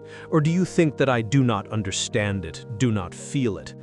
It affords me pleasure to drink iced water, and you can seriously assure me that such a life is worth too much for me to imperil it for a moment's pleasure? I do not speak of happiness." "Well, yes," remarked Lucian. "Caprice and independence. Those two words sum you up completely. Your whole nature lies in those two words." Zinaida burst into a nervous laugh. "You're too late by one mail, my dear doctor. You observe badly. You are falling behind. Put on your spectacles. I am in no mood for caprices now. How jolly to play pranks on you or on myself. And as for independence, Monsieur Voldemar," added Zinaida, suddenly stamping her foot, "don't wear a melancholy face. I cannot endure to have people commiserating me." She hastily withdrew. "This atmosphere is injurious to you, young man," said Lucian to me once more.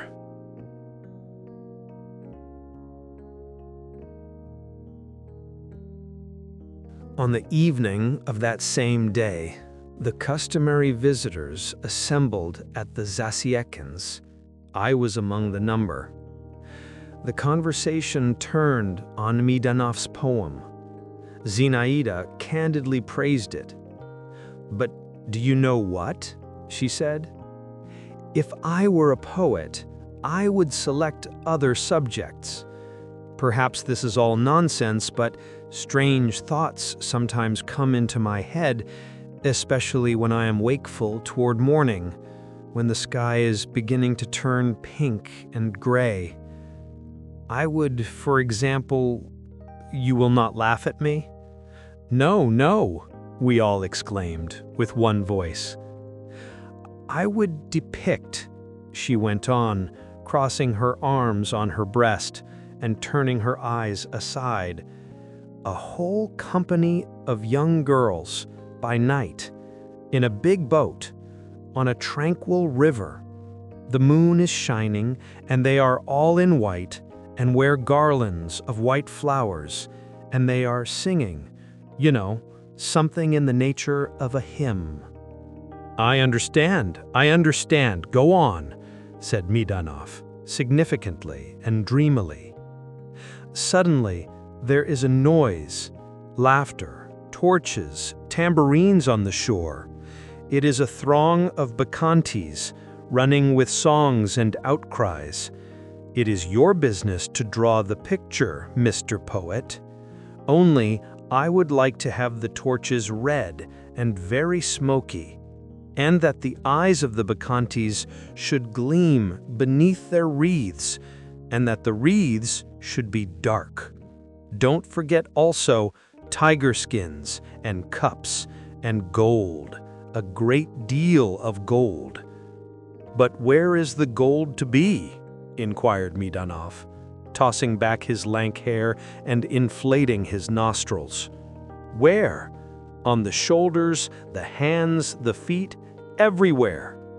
They say that in ancient times women wore golden rings on their ankles. The bacchantes call the young girls in the boat to come to them. The girls have ceased to chant their hymn. They cannot go on with it, but they do not stir. The river drifts them to the shore, and now suddenly one of them rises quietly. This must be well described, how she rises quietly in the moonlight, and how startled her companions are. She has stepped over the edge of the boat, the bacchantes have surrounded her, they have dashed off into the night, into the gloom. Present at this point smoke in clouds, and everything has become thoroughly confused. Nothing to be heard but their whimpering, and her wreath has been left lying on the shore."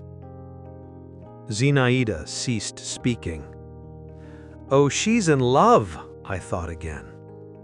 "Is that all?" asked Midanov. "That is all," she replied. "That cannot be made the subject of an entire poem," he remarked pompously. but I will utilize your idea for some lyrical verses." "In the romantic vein?" asked Malevsky. "Of course, in the romantic vein, in Byron style." "But in my opinion, Hugo is better than Byron," remarked the young count carelessly. "He is more interesting." "Hugo is a writer of the first class," rejoined Maidanov, "and my friend Tonkashev, in his Spanish romance, El Trovador—" "Ah, that's the book with the question marks turned upside down," interrupted Zenaida. "Yes, that is the accepted custom among the Spaniards.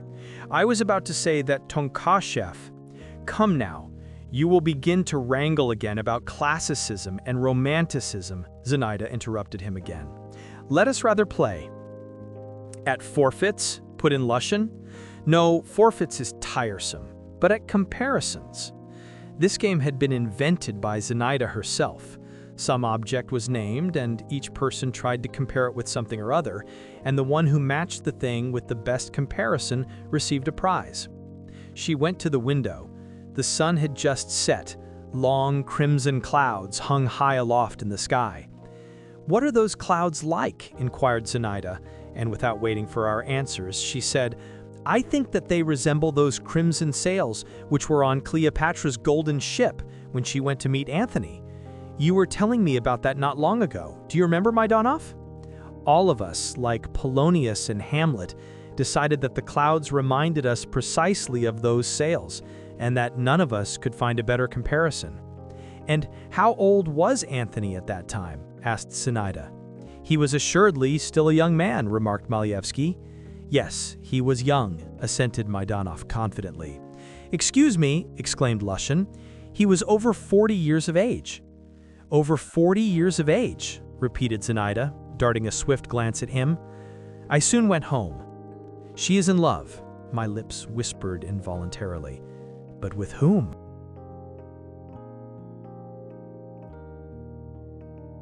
The days passed by. Zenaida grew more and more strange, more and more incomprehensible. One day I entered her house and found her sitting on a straw-bottomed chair with her head pressed against the sharp edge of a table. She straightened up. Her face was again all bathed in tears. "Ah, it's you," she said with a harsh grimace. "Come hither." I went up to her. She laid her hand on my head and, suddenly seizing me by the hair, began to pull it. "It hurts," I said at last. "Ah, it hurts. And doesn't it hurt me? Doesn't it hurt me?" she repeated. "Aye," she suddenly cried, perceiving that she had pulled out a small tuft of my hair. "What have I done? Poor Monsieur Valdemar." She carefully straightened out the hairs she had plucked out, wound them round her finger, and twisted them into a ring. "I will put your hair in my locket and wear it," she said, and tears glistened in her eyes. "Perhaps that will comfort you a little. But now, goodbye." I returned home and found an unpleasant state of things there. A scene was in progress between my father and my mother. She was upbraiding him for something or other, while he, according to his wont, was maintaining a cold, polite silence, and speedily went away. I could not hear what my mother was talking about, neither did I care to know. I remember only that at the conclusion of the scene she ordered me to be called to her boudoir, and expressed herself with great dissatisfaction about my frequent visits at the house of the old princess, who was, according to her assertions, une femme capable de tout. I kissed her hand. I always did that when I wanted to put an end to the conversation, and went off to my own room. Zenaida's tears had completely discomfited me. I positively did not know what to think and was ready to cry myself. I was still a child in spite of my 16 years. I thought no more of Malevsky, although Bielizarov became more and more menacing every day and glared at the shifty count like a wolf at a sheep. But I was not thinking of anything or anybody. I lost myself in conjectures and kept seeking isolated spots. I took a special fancy to the ruins of the hothouse.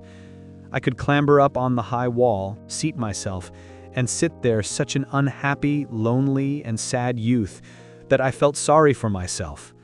And how delightful those mournful sensations were, how I gloated over them. One day I was sitting thus on the wall, gazing off into the distance, and listening to the chiming of the bells, when suddenly something ran over me. Not a breeze, exactly, not a shiver, but something resembling a breath, the consciousness of someone's proximity. I dropped my eyes. Below me, in a light gray gown with a pink parasol on her shoulder, Zenaida was walking hastily along the road. She saw me, halted, and pushing up the brim of her straw hat, raised her velvety eyes to mine. "What are you doing there, on such a height?" she asked me, with a strange sort of smile. "There now," she went on, "you are always declaring that you love me. Jump down to me here on the road if you really do love me." Before the words were well out of Zenaida's mouth, I had flown down, exactly as though someone had given me a push from behind. The wall was about 2 fathoms high. I landed on the ground with my feet, but the shock was so violent that I could not retain my balance. I fell and lost consciousness for a moment. When I came to myself, I felt, without opening my eyes, that Zenaida was by my side. "My dear boy," she was saying as she bent over me, and tender anxiety was audible in her voice. "How couldst thou do that? How couldst thou obey? I love thee. Rise." Her breast was heaving beside me, her hands were touching my head, and suddenly, what were my sensations then? Her soft, fresh lips began to cover my whole face with kisses. They touched my lips. But at this point, Zenaida probably divined from the expression of my face that I had already recovered consciousness, although I still did not open my eyes. And swiftly rising to her feet, she said, "Come, get up, you rogue, you foolish fellow. Why do you lie there in the dust?" I got up. "Give me my parasol," said Zenaida.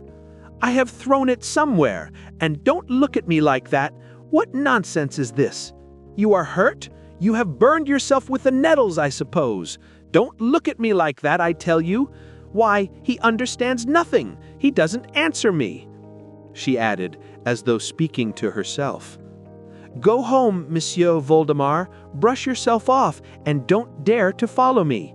If you do, I shall be very angry, and I shall never again." She did not finish her speech, and walked briskly away, while I sat down by the roadside. My legs would not support me. The nettles had stung my hands, my back ached, and my head was reeling, but the sensation of beatitude which I then experienced has never since been repeated in my life. It hung like a sweet pain in all my limbs, and broke out at last in rapturous leaps and exclamations. As a matter of fact, I was still a child. I was so happy and proud all that day. I preserved so vividly on my visage the feeling of Zenaida's kisses. I recalled her every word with such ecstasy. I so cherished my unexpected happiness that I even became frightened. I did not even wish to see her who was the cause of those new sensations. It seemed to me that I could ask nothing more of fate, that now I must take and draw a deep breath for the last time and die. On the other hand, when I set off for the wing next day, I felt a great agitation, which I vainly endeavored to conceal beneath the discreet facial ease suitable for a man who wishes to let it be understood that he knows how to keep a secret. Zenaida received me very simply, without any emotion, merely shaking her finger at me and asking had I any bruises. All my discreet ease of manner and mysteriousness instantly disappeared, and along with them my agitation. Of course, I had not expected anything in particular, but Zenaida's composure acted on me like a dash of cold water. I understood that I was a child in her eyes, and my heart waxed very heavy. Zinaida paced to and fro in the room, smiling swiftly every time she glanced at me. But her thoughts were far away. I saw that clearly. Shall I allude to what happened yesterday myself, I thought? Shall I ask her where she was going in such haste in order to find out definitively? But I merely waved my hand in despair and sat down in a corner. Byelovzorov entered. I was delighted to see him. "I have not found you a gentle saddle horse," he began in a surly tone. "Freitag vouches to me for one, but I am not convinced. I am afraid." "Of what are you afraid, allow me to inquire?" asked Zinaida. "Of what? Why, you don't know how to ride. God forbid that any accident should happen. And what has put that freak into your head?" "Come, that's my affair, monsieur my wild beast. In that case, I will ask Pyotr Vasilovich." My father was called Pyotr Vasilovich. I was amazed that she should mention his name so lightly and freely, exactly as though she were convinced of his readiness to serve her. "You don't say so," retorted Byelovzorov. "Is it with him that you wish to ride? With him or someone else, that makes no difference to you. Only not with you." "Not with me," said Byelovzorov. "As you like. What does it matter? I will get you the horse. But see to it that it is not a cow-like beast. I warn you in advance that I mean to gallop." "Gallop if you wish, but is it with Malevsky that you are going to ride? And why shouldn't I ride with him, warrior? Come, quiet down. I'll take you too. You know that for me, Malevsky is now... Fie!" She shook her head. "You say that just to console me," growled Byelovzorov. Zinaida narrowed her eyes. "Does that console you? Oh, warrior," she said at last, as though unable to find any other word. "And would you like to ride with us, Monsieur Voldemar?" "I'm not fond of riding in a large party," I muttered without raising my eyes. "You prefer a tête-à-tête?" "Well, everyone to his tastes," she said with a sigh. "But go, Belyozorov, make an effort. I want the horse for tomorrow." "Yes, but where am I to get the money?" interposed the old princess. Zinaida frowned. "I am not asking any from you.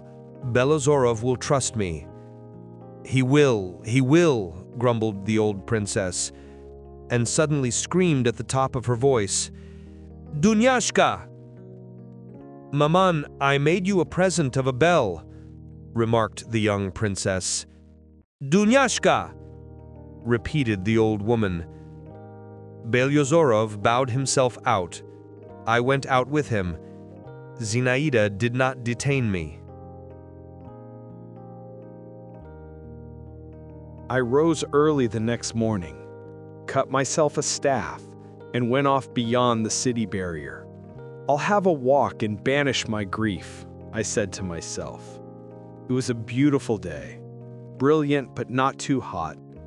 A cheerful, fresh breeze was blowing over the earth and rustling and playing moderately, keeping in constant motion and agitating nothing. For a long time I roamed about on the hills and in the forests. I did not feel happy. I had left home with the intention of surrendering myself to melancholy. But youth, the fine weather, the fresh air, the diversion of brisk pedestrian exercise, the delight of lying in solitude on the thick grass, produced their effect. The memory of those unforgettable words, of those kisses, again thrust themselves into my soul. It was pleasant to me to think that Zinaida could not, nevertheless, fail to do justice to my decision, to my heroism. Others are better for her than I thought. So be it. On the other hand, the others only say what they will do, but I have done it. And what else am I capable of doing for her? My imagination began to ferment. I began to picture to myself how I would save her from the hands of enemies, how, all bathed in blood, I would wrest her out of prison, how I would die at her feet.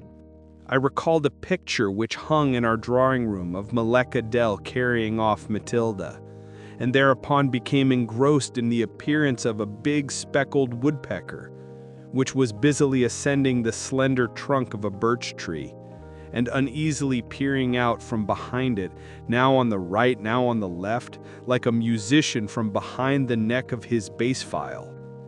Then I began to sing, Not the White Snows, and ran into the romance which was well known at that period. I will await you when the playful breeze. Then I began to recite aloud Ermak's invocation to the stars in Khomyakov's tragedy. I tried to compose something in a sentimental vein. I even thought out the line wherewith the whole poem was to conclude, O Zenaida, Zenaida, but it came to nothing. Meanwhile, dinner time was approaching. I descended into the valley. A narrow, sandy path wound through it and led toward the town. I strolled along that path. The dull trampling of horses' hooves resounded behind me. I glanced round, involuntarily came to a standstill and pulled off my cap. I beheld my father and Zenaida. They were riding side by side. My father was saying something to her, bending his whole body toward her and resting his hand on the neck of her horse. He was smiling. Zenaida was listening to him in silence, with her eyes severely downcast and lips compressed. At first I only saw them. It was not until several moments later that Bielsovov made his appearance from around a turn in the valley, dressed in hussar uniform with police and mounted on a foam-flecked black horse. The good steed was tossing his head, snorting and corveting. The rider was both reining him in and spurring him on. I stepped aside. My father gathered up his reins and moved away from Zenaida. She slowly raised her eyes to his, and both set off at a gallop. Bielsovov dashed headlong after them with clanking sword. He is red as a crab, and she... Why is she so pale? She has been riding the whole morning, and yet she is pale? I redoubled my pace and managed to reach home just before dinner. My father was already sitting, redressed, well-washed and fresh, beside my mother's armchair and reading aloud to her in his even, sonorous voice, the feuilleton of the Journal de Débat. But my mother was listening to him inattentively, and on catching sight of me, inquired where I had been all day, adding that she did not like to have me prowling about, God only knew where and God only knew with whom. But I have been walking alone. I was on the point of replying, but I glanced at my father and for some reason or other held my peace. During the course of the next 5 or 6 days, I hardly saw Zenaida. She gave it out that she was ill, which did not, however, prevent the habitual visitors from presenting themselves at the wing to take their turn in attendance, as they expressed it, all except Maidanov, who immediately became dispirited as soon as he had no opportunity to go into raptures. Belovzorov sat morosely in a corner, all tightly buttoned up and red in the face. On Count Malevsky's delicate visage hovered constantly a sort of evil smile. He really had fallen into disfavor with Zenaida, and listened with particular pains to the old princess, and drove with her to the governor-general's in a hired carriage. But this trip proved unsuccessful, and even resulted in an unpleasantness for Malevsky. He was reminded of some row with certain Putesk officers, and was compelled in self-justification to say that he was inexperienced at the time. Lushin came twice a day, but did not remain long. I was somewhat afraid of him after our last explanation, and at the same time I felt a sincere attachment for him. One day he went for a stroll with me in the Neskuchny Park, and was very good-natured and amiable. imparted to me the names and properties of various plants and flowers, and suddenly exclaimed, without rhyme or reason, as the saying is, as he smote himself on the brow, and I, like a fool, thought she was a coquette. Evidently, it is sweet to sacrifice oneself for some people. What do you mean to say by that? I asked. I don't mean to say anything to you, returned Lucian abruptly. Zenaida avoided me. My appearance, I could not but perceive the fact, produced an unpleasant impression on her. She involuntarily turned away from me. Involuntarily. That was what was bitter. That was what broke my heart. But there was no help for it, and I tried to keep out of her sight and only stand guard over her from a distance, in which I was not always successful. As before, something incomprehensible was taking place with her. Her face had become different. She was altogether a different person. I was particularly struck by the change which had taken place in her on a certain warm, tranquil evening. I was sitting on a low bench under a wide-spreading elder bush. I loved that little nook. The window of Zenaida's chamber was visible thence. I was sitting there. Over my head, in the darkened foliage, a tiny bird was rummaging fussily about. A great cat with outstretched back had stolen into the garden, and the first beetles were booming heavily in the air, which was still transparent, although no longer light. I sat there and stared at the window and waited to see whether someone would not open it, and in fact, it did open, and Zenaida made her appearance in it. She wore a white gown, and she herself, her face, her shoulders, and her hands, was pale to whiteness. She remained for a long time motionless, and for a long time stared, without moving, straight in front of her from beneath her contracted brows. I did not recognize that look in her.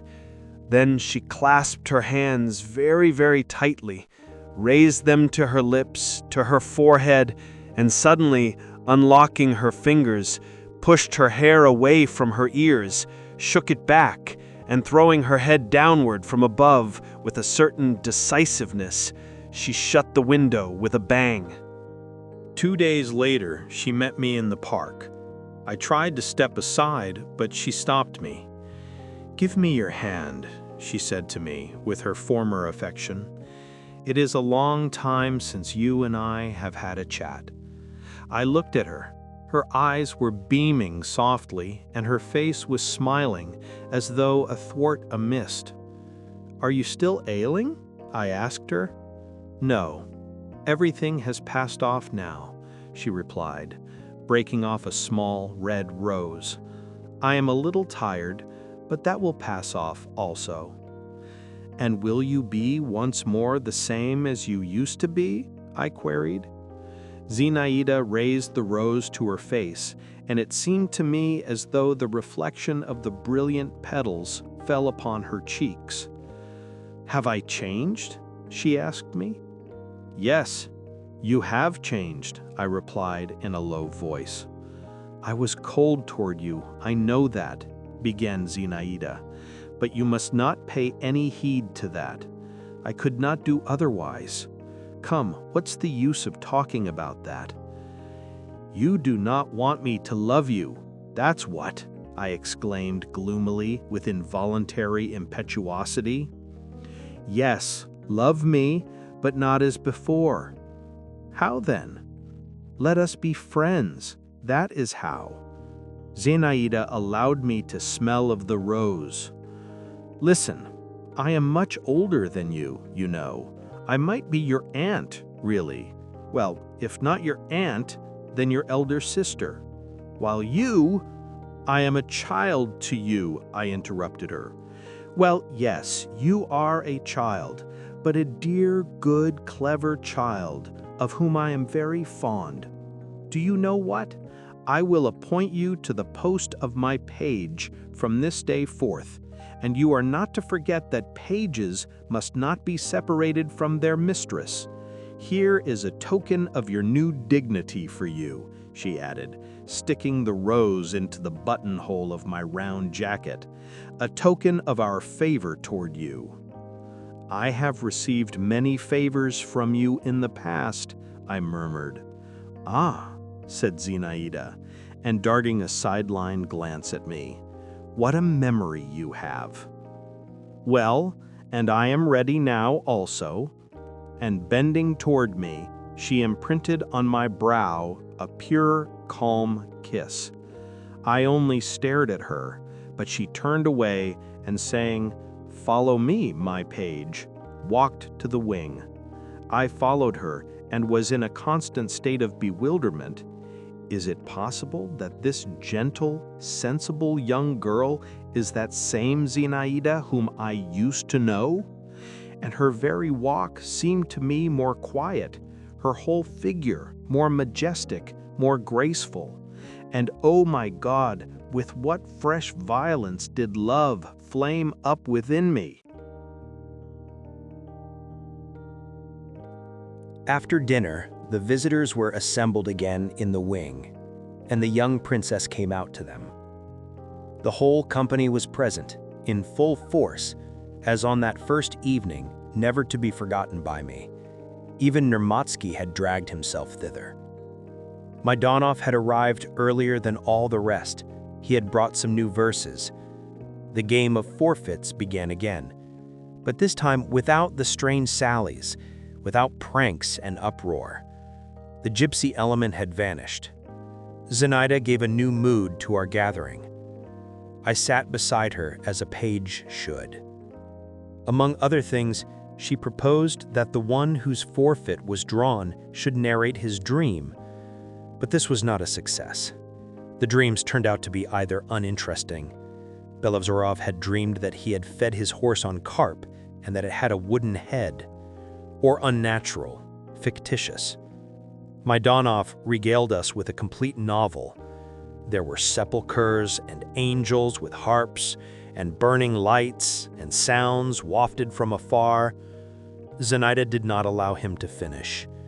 "If it is a question of invention," said she, "then let each one relate something which is positively made up." Belovzorov had to speak first. The young hussar became confused. "I cannot invent anything," he exclaimed. "What nonsense!" interposed Zinaida. "Come, imagine, for instance, that you are married, and tell us how you would pass the time with your wife. Would you lock her up?"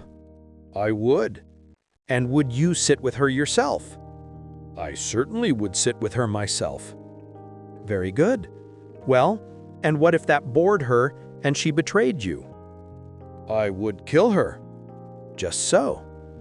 Well, now supposing that I were your wife, what would you do then?" Belovzorov made no answer for a while. "I would kill myself."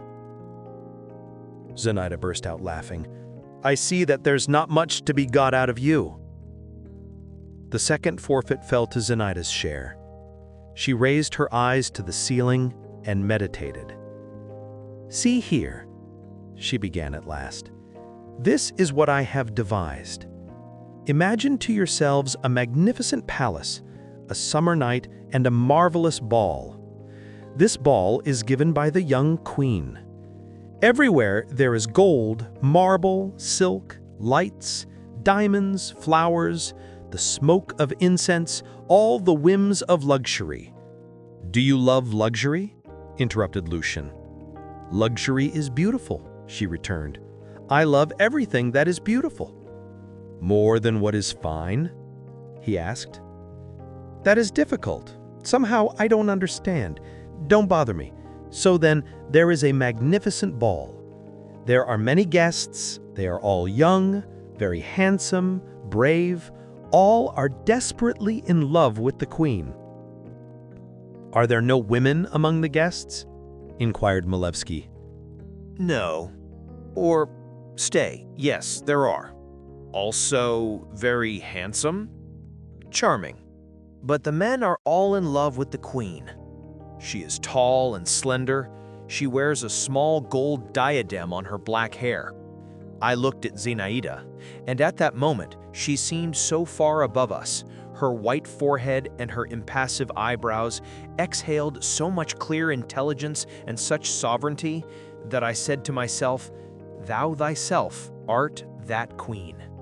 All throng around her, pursued Zinaida. All lavish the most flattering speeches on her. And is she fond of flattery? Asked Lucian. How intolerable. He is continually interrupting. Who does not like flattery? One more final question, remarked Malevsky.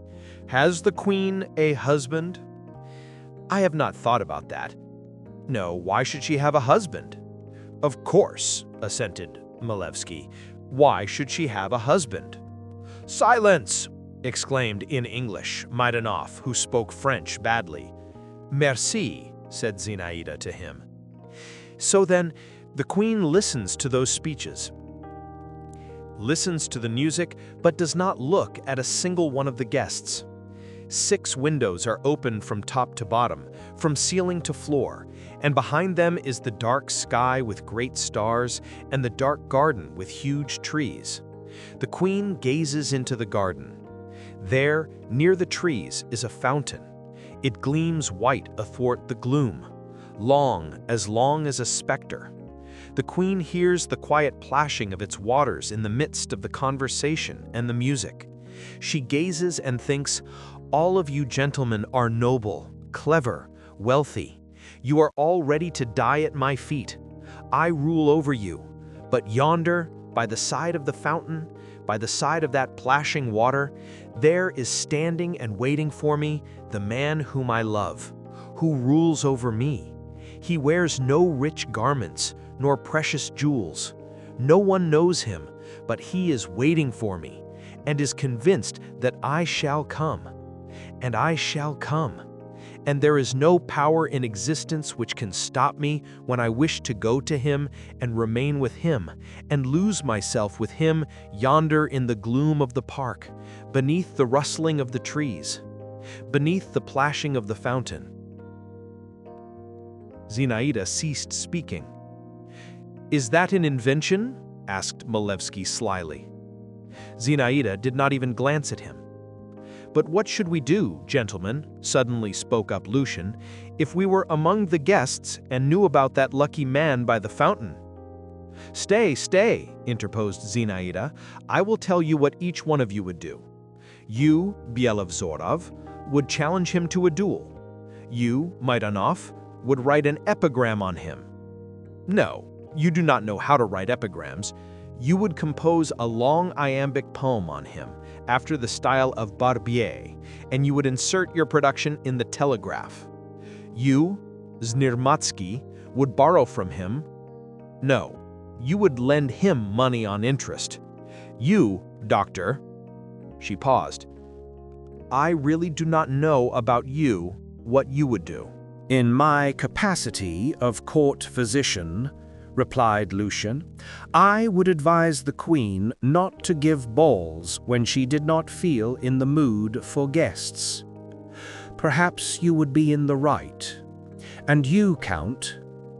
And I, repeated Malevsky with an evil smile, and you would offer him some poisoned sugar plums. Malevsky's face writhed a little and assumed for a moment a Jewish expression, but he immediately burst into a guffaw.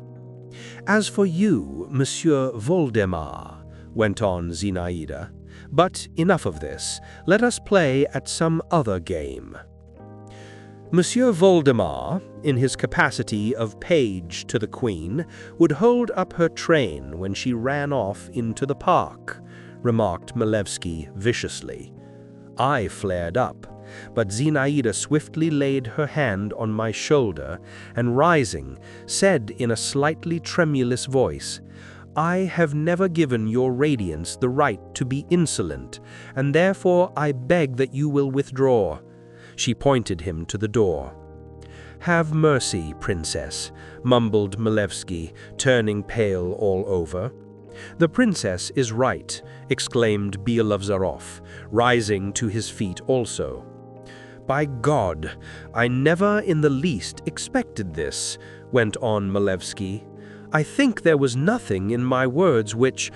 I had no intention of offending you. Forgive me." Zinaida surveyed him with a cold glance and smiled coldly. "Remain, if you like," she said with a careless wave of her hand. "Monsieur Voldemar and I have taken offense without cause. You find it merry to jest. I wish you well." "Forgive me," repeated Malevsky once more. And I, recalling Zinaida's movement, thought again that a real queen could not have ordered an insolent man out of the room with more majesty. The game of forfeits did not continue long after this little scene. All felt somewhat awkward, not so much in consequence of the scene itself as from another, not entirely defined, but oppressive sensation. No one alluded to it, but each one was conscious of its existence within himself and in his neighbor. Maidanov recited to us all his poems, and Malevsky lauded them with exaggerated warmth. "How hard he is trying to appear amiable now," Lucian whispered to me. We soon dispersed. Zinaida had suddenly grown pensive. The old princess sent word that she had a headache. Nematsky began to complain of his rheumatism. For a long time I could not get to sleep. Zinaida's narrative had impressed me. Is it possible that it contains a hint? I asked myself. And at whom was she hinting? And if there really is someone to hint about, what must I decide to do? "No, no, it cannot be," I whispered, turning over from one burning cheek to the other. But I called to mind the expression of Zinaida's face during her narration. I called to mind the exclamation that had broken from Lucian in the Neskuchny Park, the sudden changes in her treatment of me, and lost myself in conjectures. Who is he? Those three words seemed to stand in front of my eyes, outlined in the darkness. A low-lying, ominous cloud seemed to be hanging over me, and I felt its pressure. And waited every moment for it to burst. I had grown used to many things of late. I had seen many things at the Yasyekins. Their disorderliness, tallow candle ends, broken knives and forks, gloomy vonifati, the shabby maids, the manners of the old princess herself. All that strange life no longer surprised me. But to that which I now dimly felt in Zinaida I could not get used to. An adventuress, my mother had one day said concerning her. An adventuress? She, my idol, my divinity? That appellation seared me. I tried to escape from it by burrowing into my pillow. I raged. And at the same time, to what would I not have agreed? What would I not have given if only I might be that happy mortal by the fountain? My blood grew hot and seethed within me. A garden, a fountain, I thought. I will go into the garden. I dressed myself quickly and slipped out of the house. The night was dark. The trees were barely whispering. A quiet chill was descending from the sky. An odor of fennel was wafted from the vegetable garden. I made the round of all the alleys. The light sound of my footsteps both disconcerted me and gave me courage. I halted, waiting and listening to hear how my heart was beating quickly and violently. At last I approached the fence and leaned against a slender post. All at once, or was it only my imagination, a woman's figure flitted past a few paces distant from me. I strained my eyes intently on the darkness. I held my breath. What was this? Was it footsteps that I heard, or was it the thumping of my heart again? "Who is here?" I stammered in barely audible tones. What was that again? A suppressed laugh? Or a rustling in the leaves? Or a sigh close to my very ear? I was terrified. "Who is here?" I repeated in a still lower voice. The breeze began to flutter for a moment. A fiery band flashed across the sky. A star shot down. "Is it Zenaida?" I tried to ask, but the sound died on my lips. And suddenly, everything became profoundly silent all around, as often happens in the middle of the night. Even the katydids ceased to shrill in the trees. Only a window rattled somewhere. I stood and stood, then returned to my chamber, to my cold bed. I felt a strange agitation, exactly as though I had gone to a tryst and had remained alone and had passed by someone else's happiness. The next day, I caught only a glimpse of Zenaida. She drove away somewhere with the old princess in a hired carriage. On the other hand, I saw Lucian, who, however, barely deigned to bestow a greeting on me, and Malevsky. The young count grinned and entered into conversation with me in friendly wise. Among all the visitors to the wing, he alone had managed to effect an entrance to our house, and my mother had taken a fancy to him. My father did not favor him and treated him politely to the point of insult. "Ah, Monsieur le Page," began Malevsky, "I am very glad to meet you. What is your beauteous queen doing?" His fresh, handsome face was so repulsive to me at that moment, and he looked at me with such a scornfully playful stare that I made him no answer whatsoever. "Are you still in a bad humor?" he went on. "There is no occasion for it. It was not I, you know, who called you a page, and pages are chiefly with queens. But permit me to observe to you that you are fulfilling your duties badly." "How so?" "Pages ought to be inseparable from their sovereigns. Pages ought to know everything that they do. They ought to even watch over them," he added, lowering his voice, "day and night." "What do you mean by that?" "What do I mean? I think I have expressed myself plainly. Day and night. It does not matter so much about the day. By day it is light and there are people about. But at night, that's exactly the time to expect a catastrophe. I advise you not to sleep o' nights and to watch with all your might. Remember, in a garden, by night, near the fountain, that's where you must keep guard. You will thank me for this." Malevsky laughed and turned his back on me. He did not, in all probability, attribute any special importance to what he had said to me. He bore the reputation of being a capital hand at mystification and was renowned for his cleverness in fooling people at the masquerades, in which that almost unconscious disposition to lie, wherewith his whole being was permeated, greatly aided him. He had merely wished to tease me, but every word of his trick trickled like poison through all my veins. The blood flew to my head. "Ah, so that's it," I said to myself. "Good, so it was not for nothing that I felt drawn to the garden. That shall not be," I exclaimed, smiting myself on the breast with a fist, although I really did not know what it was that I was determined to not permit. Whether Malevsky himself comes into the garden, perhaps he had blurted out a secret. He was insolent enough for that. Or someone else. The fence of our vegetable garden was very low, and it cost no effort to climb over it. At any rate, it will be all the worse for the person whom I catch.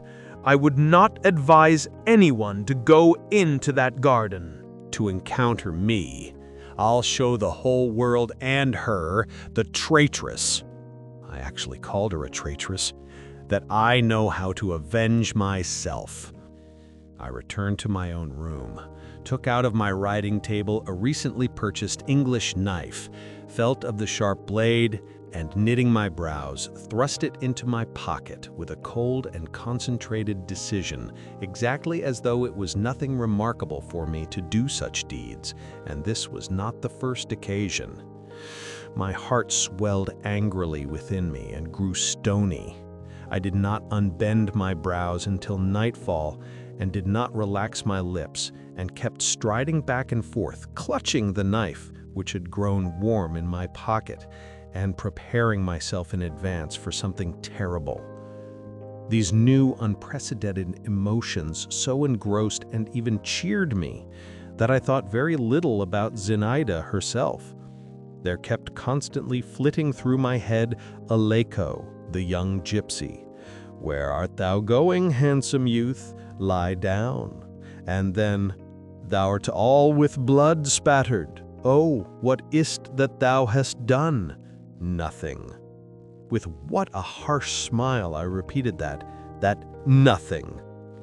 My father was not at home, but my mother, who for some time past had been in a state of almost constant dull irritation, noticed my baleful aspect at supper, and said to me, "What art thou sulking at, like a mouse at groats?"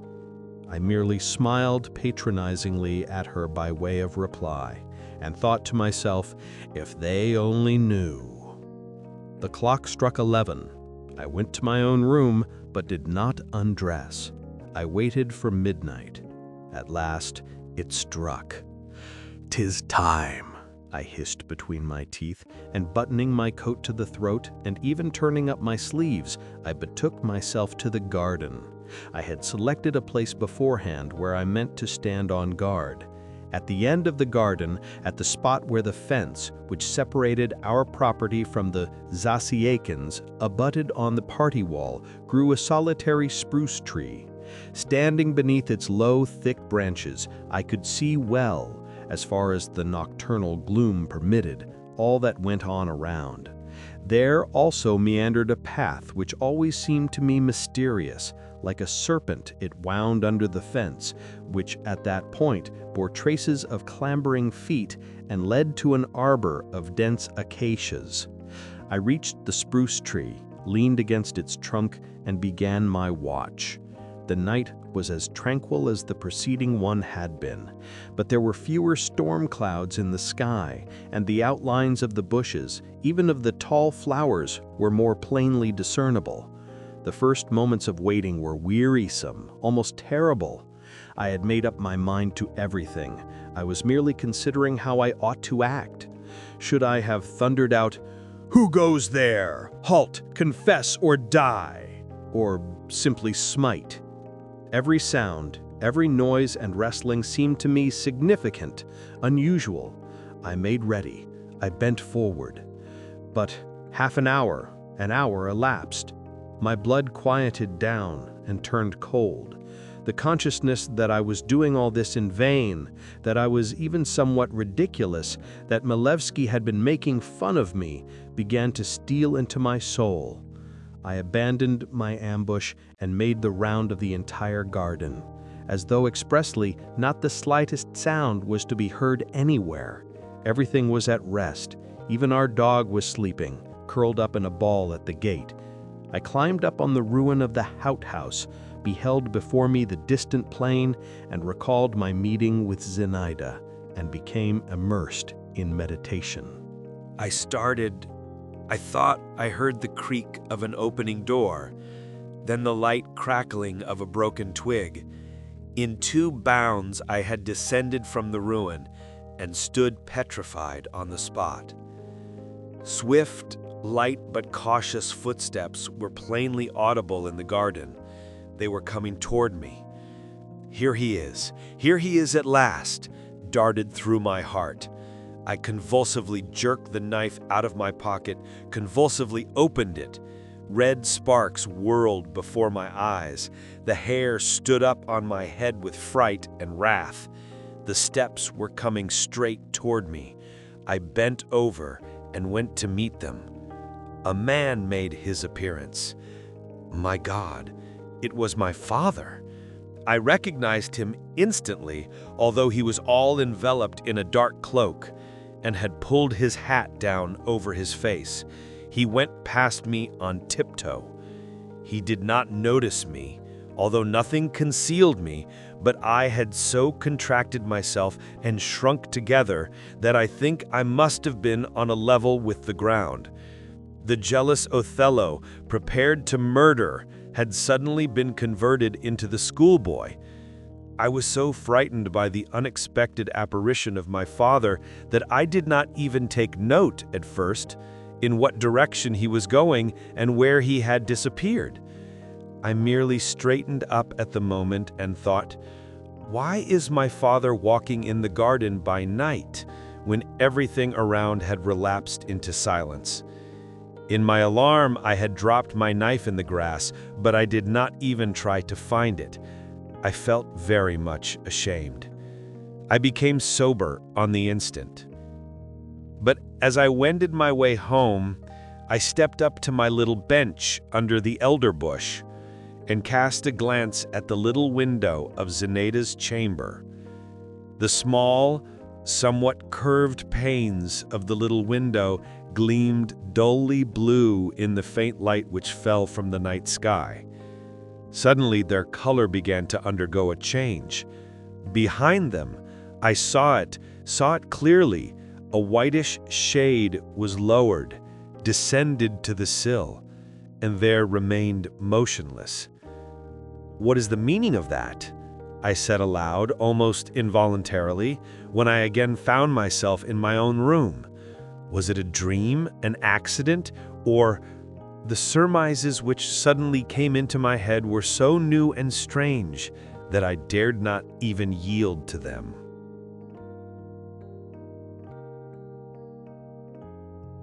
I rose in the morning with a headache.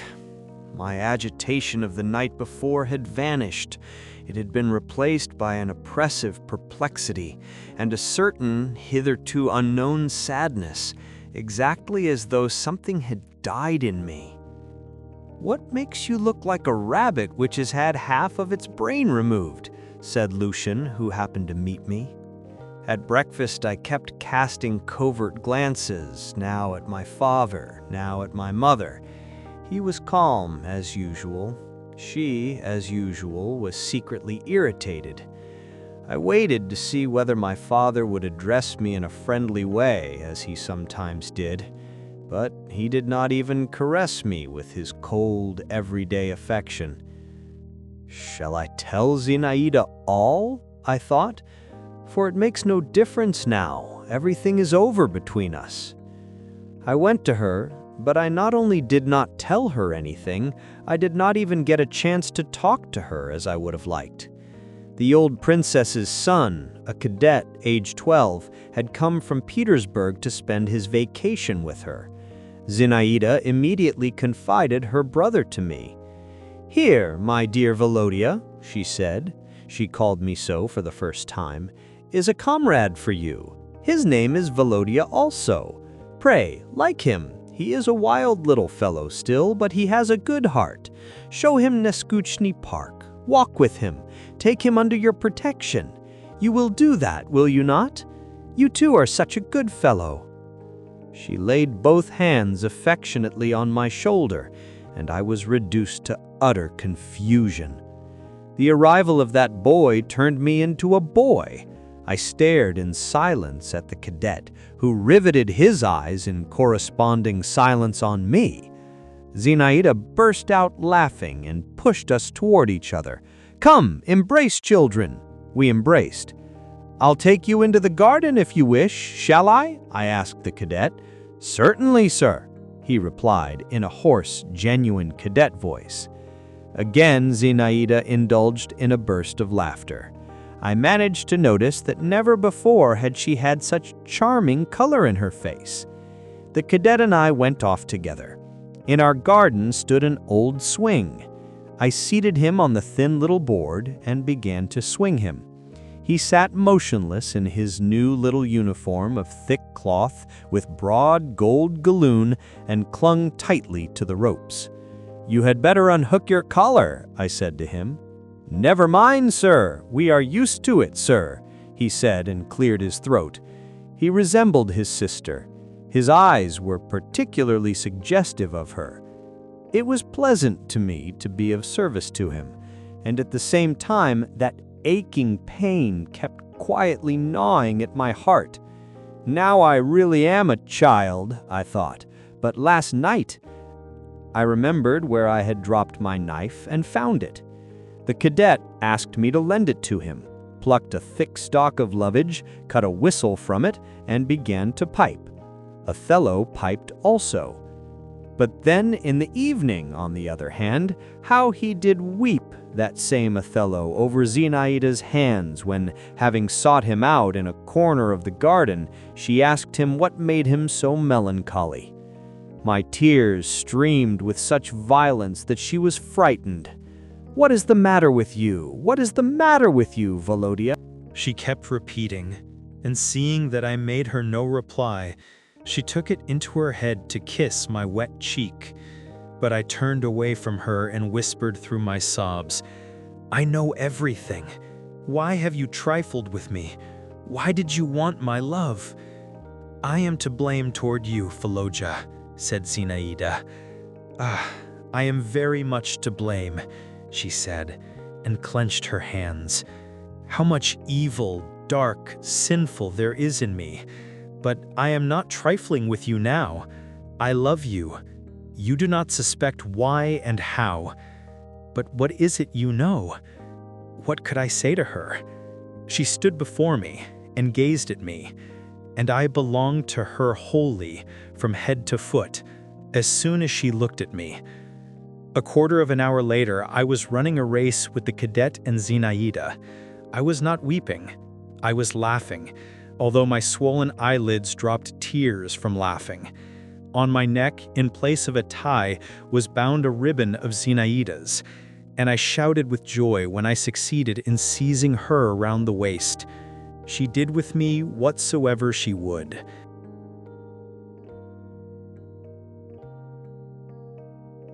I should be hard put to it if I were made to narrate in detail all that went on within me in the course of the week which followed my unsuccessful nocturnal expedition. It was a strange, feverish time, a sort of chaos in which the most opposite emotions, thoughts, suspicions, hopes, joys, and sufferings revolved in a whirlwind. I was afraid to look into myself, if a 16-year-old can look into himself. I was afraid to account to myself for anything whatsoever. I simply made haste to live through the day until the evening. On the other hand, at night I slept. Childish giddiness helped me. I did not want to know whether I was beloved, and would not admit to myself that I was not beloved. I shunned my father, but could not shun Zinaida. I burned as with fire in her presence, but what was the use of my knowing what sort of fire it was wherewith I burned and melted, seeing that it was sweet to me to burn and melt? I surrendered myself entirely to my impressions, and dealt artfully with myself, turned away from my memories, and shut my eyes to that of which I had a presentiment in the future. This anguish probably would not have lasted long. A thunderclap put an instantaneous end to everything and hurled me into a new course. On returning home one day to dinner from a rather long walk, I learned with surprise that I was to dine alone, that my father had gone away while my mother was ill, did not wish to dine, and had shut herself up in her bedroom. From the footmen's faces, I divined that something unusual had taken place. I dared not interrogate them, but I had a friend, the young butler Philip, who was passionately fond of poetry and an artist on the guitar. I applied to him. From him I learned that a frightful scene had taken place between my father and mother, for in the maid's room everything was audible to the last word. A great deal had been said in French, but the maid Masha had lived for 5 years with a dressmaker from Paris and understood it all. That my mother had accused my father of infidelity, of being intimate with the young lady, our neighbor. That my father had first defended himself, then had flared up, and in his turn had made some harsh remark, seemingly about her age, which had set my mother to crying. that my mother had also referred to a note of hand which appeared to have been given to the old princess, and expressed herself very vilely about her and about the young lady as well, and that then my father had threatened her. And the whole trouble arose, he pursued, out of an anonymous letter, but who wrote it no one knows. Otherwise, there was no reason why this affair should have come out. But has there been anything? I enunciated with difficulty, while my hands and feet turned cold, and something began to quiver in the very depths of my breast. Philip winked significantly. There has. You can't conceal such doings, cautious as your papa has been in this case. Still, what possessed him, for example, to hire a carriage or for you can't get along without people there also. I dismissed Philip and flung myself down on my bed. I did not sob, I did not give myself up to despair. I did not ask myself when and how this had all taken place. I was not surprised that I had not guessed it sooner, long before. I even did not murmur at my father. That which I had learned was beyond my strength. This sudden discovery had crushed me. All was over. All my flowers had been plucked up at one blow and lay strewn around me, scattered and trampled underfoot.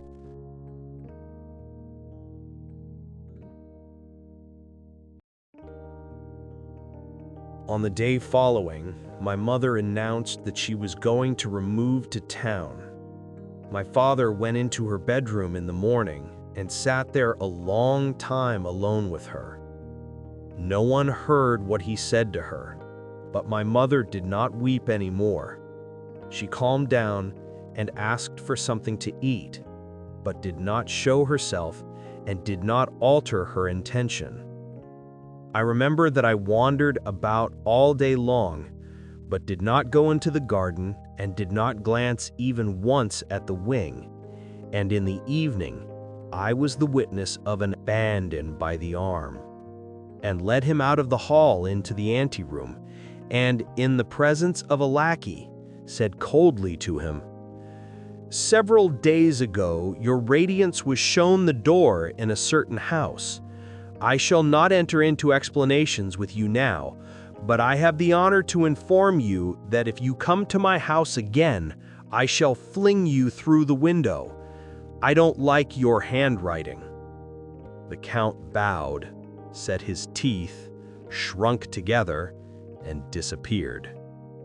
Preparations began for removing to town, on the Arbat, where our house was situated. Probably my father himself no longer cared to remain in the villa, but it was evident that he had succeeded in persuading my mother not to make a row. Everything was done quietly, without haste. My mother even sent her compliments to the old princess and expressed her regret that, owing to ill health, she would be unable to see her before her departure. I prowled about like a crazed person and desired but one thing, that everything might come to an end as speedily as possible. One thought never quitted my head. How could she, a young girl, well, and a princess into the bargain, bring herself to such a step, knowing that my father was not a free man, while she had the possibility of marrying Baal of Zoroff, at least, for example? What had she hoped for? How was it that she had not been afraid to ruin her whole future? Yes, I thought, that's what love is. That is passion. That is devotion. And I recalled Lucian's words to me, self-sacrifice is sweet for some people. Once I happened to catch sight of a white spot in one of the windows of the wing. Can that be Zinaida's face? I thought. And it really was her face. I could not hold out. I could not part from her without bidding her a last farewell. I seized a convenient moment and betook myself to the wing. In the drawing room, the old princess received me with her customary, slovenly, careless greeting. "What has made your folks uneasy so early, my dear fellow?" she said, stuffing snuff up both her nostrils. I looked at her and a weight was removed from my heart. The word note of hand, uttered by Philip, tormented me. She suspected nothing. So it seemed to me then, at least. Zinaida made her appearance from the adjoining room in a black gown, pale, with hair out of curl. She silently took me by the hand and led me away to her room. "I heard your voice," she began, "and came out at once. And did you find it so easy to desert us, naughty boy?" "I have come to take leave of you, princess," I replied. "Probably forever. You may have heard we are going away." Zinaida gazed intently at me. "Yes, I have heard. Thank you for coming. I was beginning to think that I should not see you. Think kindly of me. I have sometimes tormented you, but nevertheless, I am not the sort of person you think I am." She turned away and leaned against the window casing. "Really, I am not that sort of person. I know that you have a bad opinion of me." "I?" "Yes, you.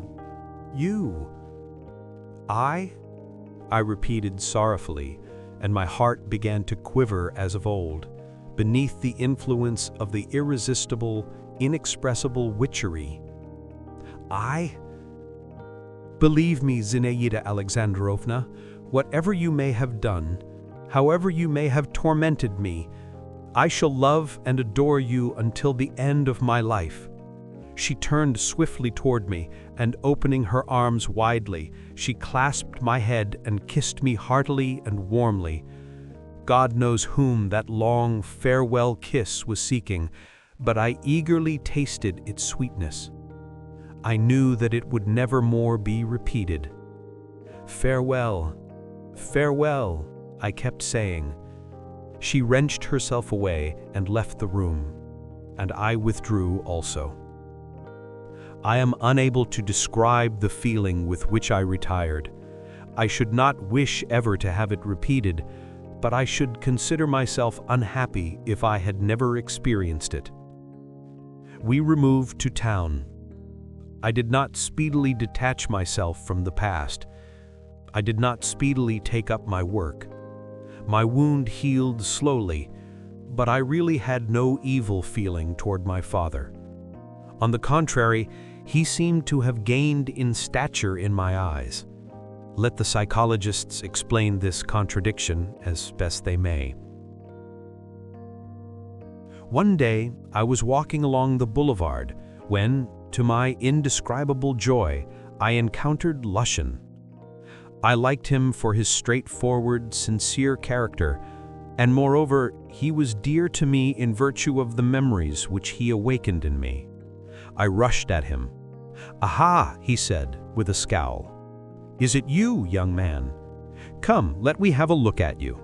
You are still all sallow, and yet there is not the olden trash in your eyes. You look like a man, not like a lapdog. That's good. Well, and how are you? Are you working?" I heaved a sigh. I did not wish to lie, and I was ashamed to tell the truth. "Well, never mind," went on Lushin. "Don't be afraid. The principal thing is to live in normal fashion and not to yield to impulses. Otherwise, where's the good? No matter whither the wave bears one, 'tis bad. Let a man stand on a stone if need be, but on his own feet. Here I am croaking. But Belyazorov, have you heard about him?" "What about him?" "No. He has disappeared without leaving a trace. They say he has gone to the Caucasus. A lesson to you, young man. And the whole thing arises from not knowing how to say goodbye, to break bonds in time. You now seem to have jumped out successfully. Look out, don't fall in again. Farewell." I shall not fall in, I thought. I shall not see her no more. But I was fated to see Zinaida once more.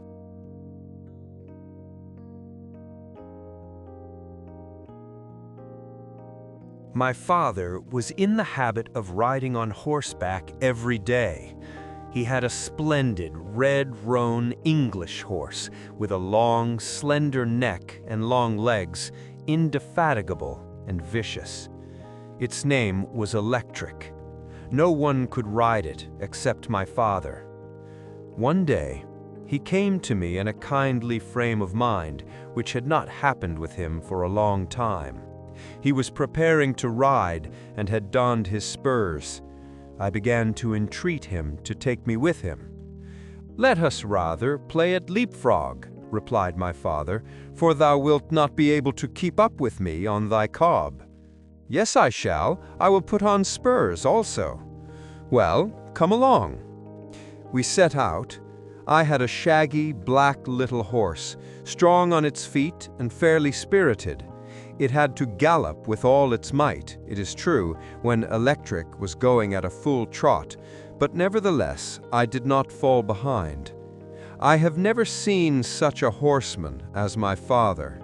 His seat was so fine and so carelessly adroit that the horse under him seemed to be conscious of it and to take pride in it.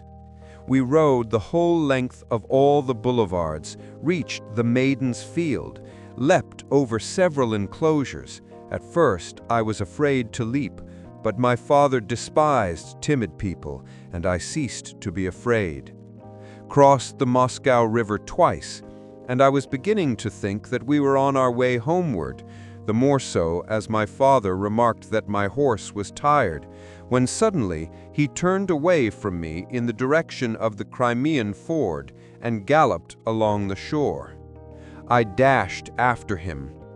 When he came on a level with a lofty pile of old beams which lay heaped together, he sprang nimbly from Electric, ordered me to alight, and handing me the bridle of his horse, told me to wait for him on that spot, near the beams.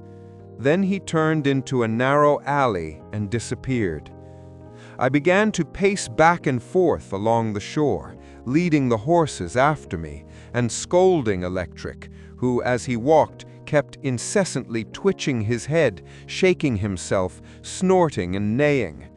When I stood still, he alternately pawed the earth with his hoof, and squealed and bit my cob on the neck. In a word, behaved like a spoiled darling. Per sang.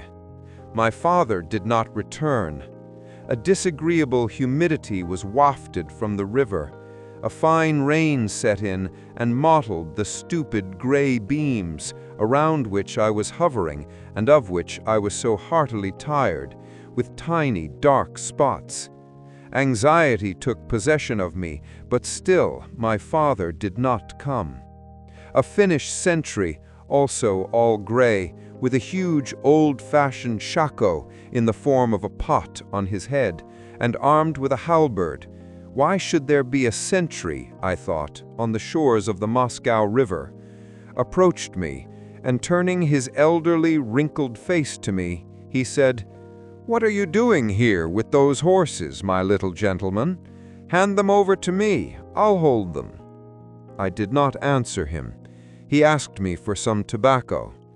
In order to rid myself of him, moreover I was tortured by impatience, I advanced a few paces in the direction in which my father had retreated. Then I walked through the alley to the very end, turned a corner, and came to a standstill. On the street, 40 paces from me, in front of the open window of a small wooden house with his back to me, stood my father.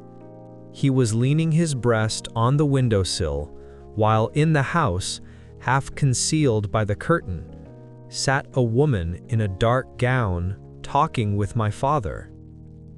The woman was Zinaida. I stood rooted to the spot in amazement. I must confess that I had in no wise expected this. My first impulse was to flee. My father will glance round, I thought, and then I am lost. But a strange feeling, a feeling more powerful than curiosity, more powerful even than jealousy, more powerful than fear, stopped me. I began to stare, I tried to hear. My father appeared to be insisting upon something. Zinaida would not consent. I seemed to see her face now. Sad, serious, beautiful, and with an undescribable imprint of adoration, grief, love, and a sort of despair. She uttered monosyllabic words, did not raise her eyes, and only smiled, submissively and obstinately. From that smile alone, I recognized my former Zinaida. My father shrugged his shoulders and set his hat straight on his head, which was always a sign of impatience with him. Then the words became audible. Vous devez vous séparer de cette. Zinaida drew herself up and stretched out her hand. Suddenly, before my very eyes, an incredible thing came to pass. All at once, my father raised the riding whip with which he had been lashing the dust from his coattails, and the sound of a sharp blow on that arm, which was bare to the elbow, rang out.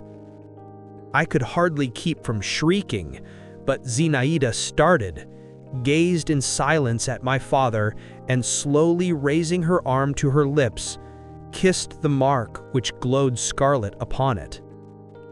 My father hurled his riding whip from him and, running hastily up the steps of the porch, burst into the house. Zinaida turned round, and stretching out her arms and throwing back her head, she also quitted the window. My heart swooning with terror and with a sort of alarmed perplexity, I darted backward, and dashing through the alley and almost letting go of Electric, I returned to the bank of the river. I could understand nothing. I knew that my cold and self-contained father was sometimes seized by fits of wild fury, and yet I could not in the least comprehend what I had seen. But I immediately felt that no matter how long I might live, it would be impossible for me ever to forget that movement, Zinaida's glance and smile, that her image, that new image which had suddenly been presented to me, had forever imprinted itself on my memory. I stared stupidly at the river and did not notice that my tears were flowing. She is being beaten, I thought. She is being beaten. Beaten. Come, what ails thee? Give me my horse, rang out my father's voice behind me. I mechanically gave him the bridle. He sprang upon Electric. The half-frozen horse reared on his hind legs and leapt forward half a fathom. But my father speedily got him under control. He dug his spurs into his flanks and beat him on the neck with his fist. "Eh, I have no whip," he muttered. I remembered the recent swish through the air and the blow of that same whip, and shuddered. "What hast thou done with it?" I asked my father, after waiting a little. My father did not answer me and galloped on. I dashed after him. I was determined to get a look at his face. "Didst thou get bored in my absence?" he said through his teeth. "A little, but where did thou drop thy whip?" I asked him again. My father shot a swift glance at me. "I did not drop it," he said. "I threw it away." He reflected for a space and dropped his head. And then, for the first and probably for the last time, I saw how much tenderness and compunction his stern features were capable of expressing. He set off again at a gallop, and this time I could not keep up with him. I reached home a quarter of an hour after him. "That's what love is," I said to myself again, as I sat at night before my writing table, on which copybooks and textbooks had already begun to make their appearance. That is what passion is. How is it possible not to revolt? How is it possible to endure a blow from anyone, whomsoever, even from the hand that is most dear? but evidently it can be done if one is in love. And I imagined. The last month had aged me greatly, and my love, with all its agitations and sufferings, seemed to me like something very petty and childish and wretched in comparison with that other unknown something at which I could hardly even guess, and which frightened me like a strange, beautiful, but menacing face that one strives in vain to get a good look at in the semi-darkness. That night, I had a strange and dreadful dream. I thought I was entering a low, dark room. My father was standing there, riding whip in hand, and stamping his feet. Zenaida was crouching in one corner and had a red mark, not on her arm, but on her forehead. And behind the two rose up Bielozorov, all bathed in blood, with his pale lips open and wrathfully menacing my father. 2 months later, I entered the university, and 6 months afterward, my father died of an apoplectic stroke in Petersburg, whither he had just removed with my mother and myself.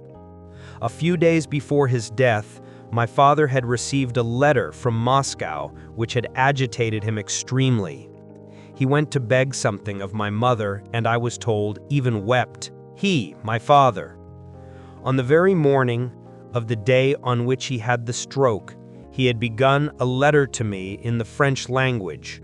"My son," he wrote to me, "fear the love of women. Fear that happiness, that poison." After his death, my mother sent a very considerable sum of money to Moscow.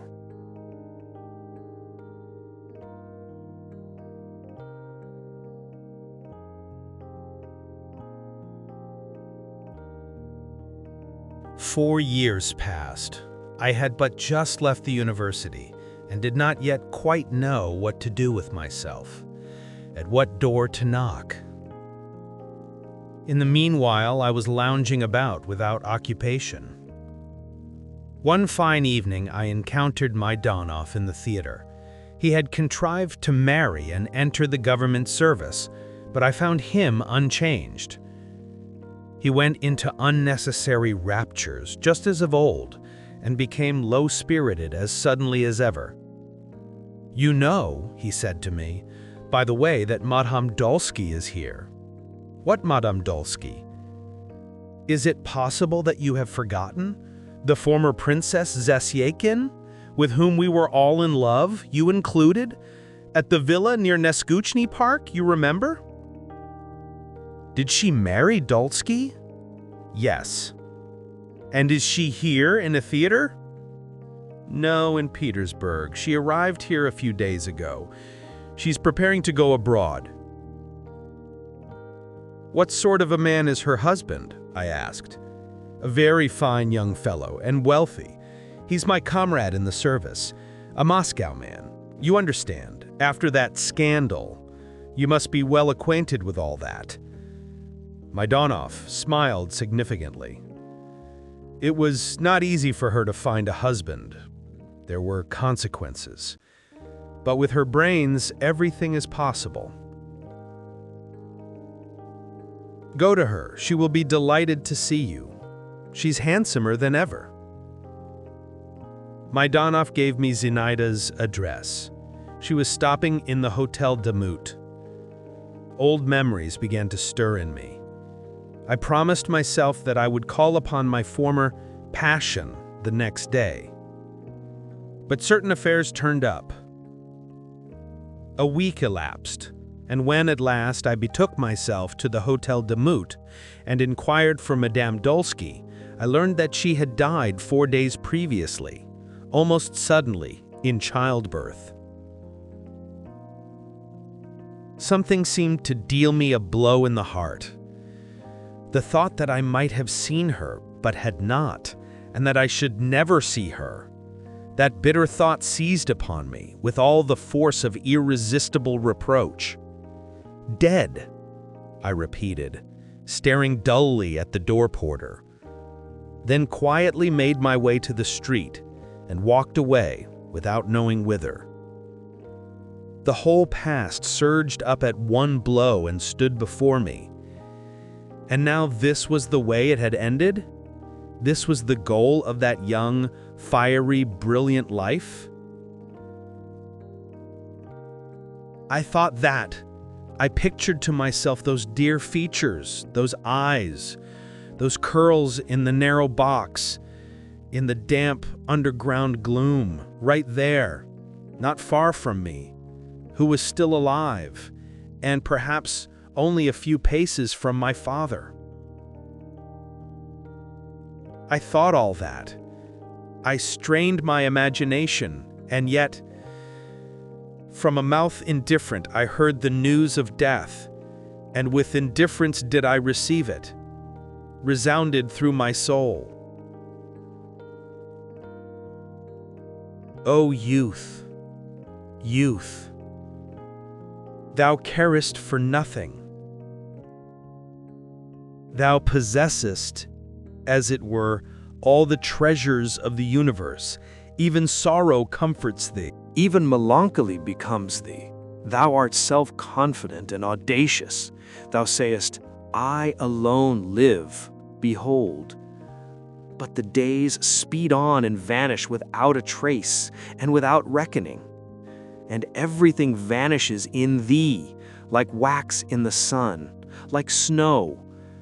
And perchance the whole secret of thy charm consists not in the power to do everything, but in the possibility of thinking that thou wilt do everything. Consists precisely in the fact that thou scatterest to the winds thy powers which thou hast not understood how to employ in any other way. In the fact that each one of us seriously regards himself as a prodigal, seriously assumes that he has a right to say, "Oh, what could I not have done had I not wasted my time?" And I myself, what did I hope for? What did I expect? What rich future did I foresee when I barely accompanied with a single sigh, with a single mournful emotion, the specter of my first love which had arisen for a brief moment? And what has come to pass of all for which I hoped?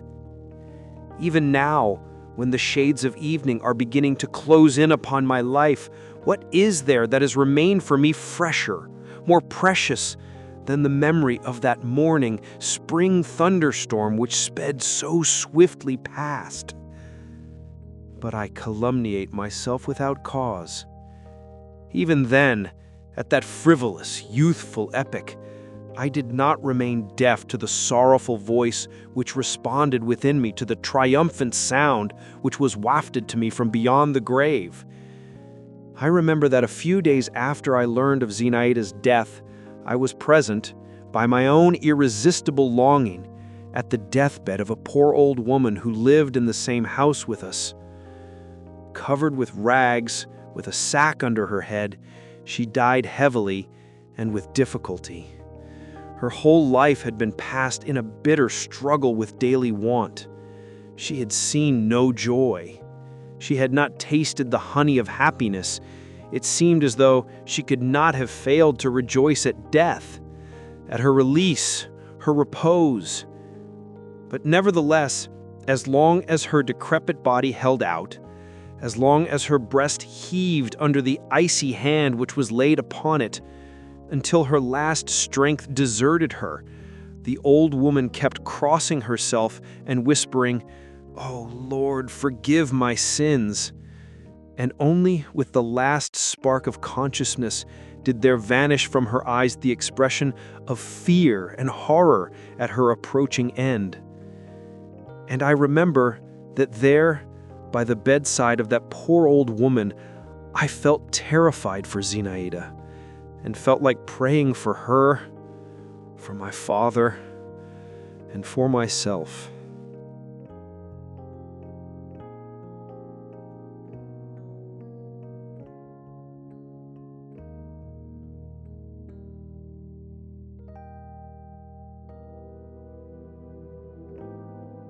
The story has closed. The characters, the summer gardens, the strike of the whip, and the tears, all of it is now just fragments of memory dissolving into the night. You don't need to carry the burdens of Vladimir or Zinaida into your rest. Leave them here, within these pages. Their world has vanished into smoke, making room for the absolute silence within you. Your breath is light now, effortless. Feel the heaviness of your hands, your feet sinking into the dark. Every worry of today, every plan for tomorrow, they no longer matter. In the void, there is no time, no pressure, only your pure presence, right here, right now. Thank you for wandering with me tonight. Let your mind roam freely through nameless dreams. Sleep well, and let the stillness protect you until the sun returns. Good night.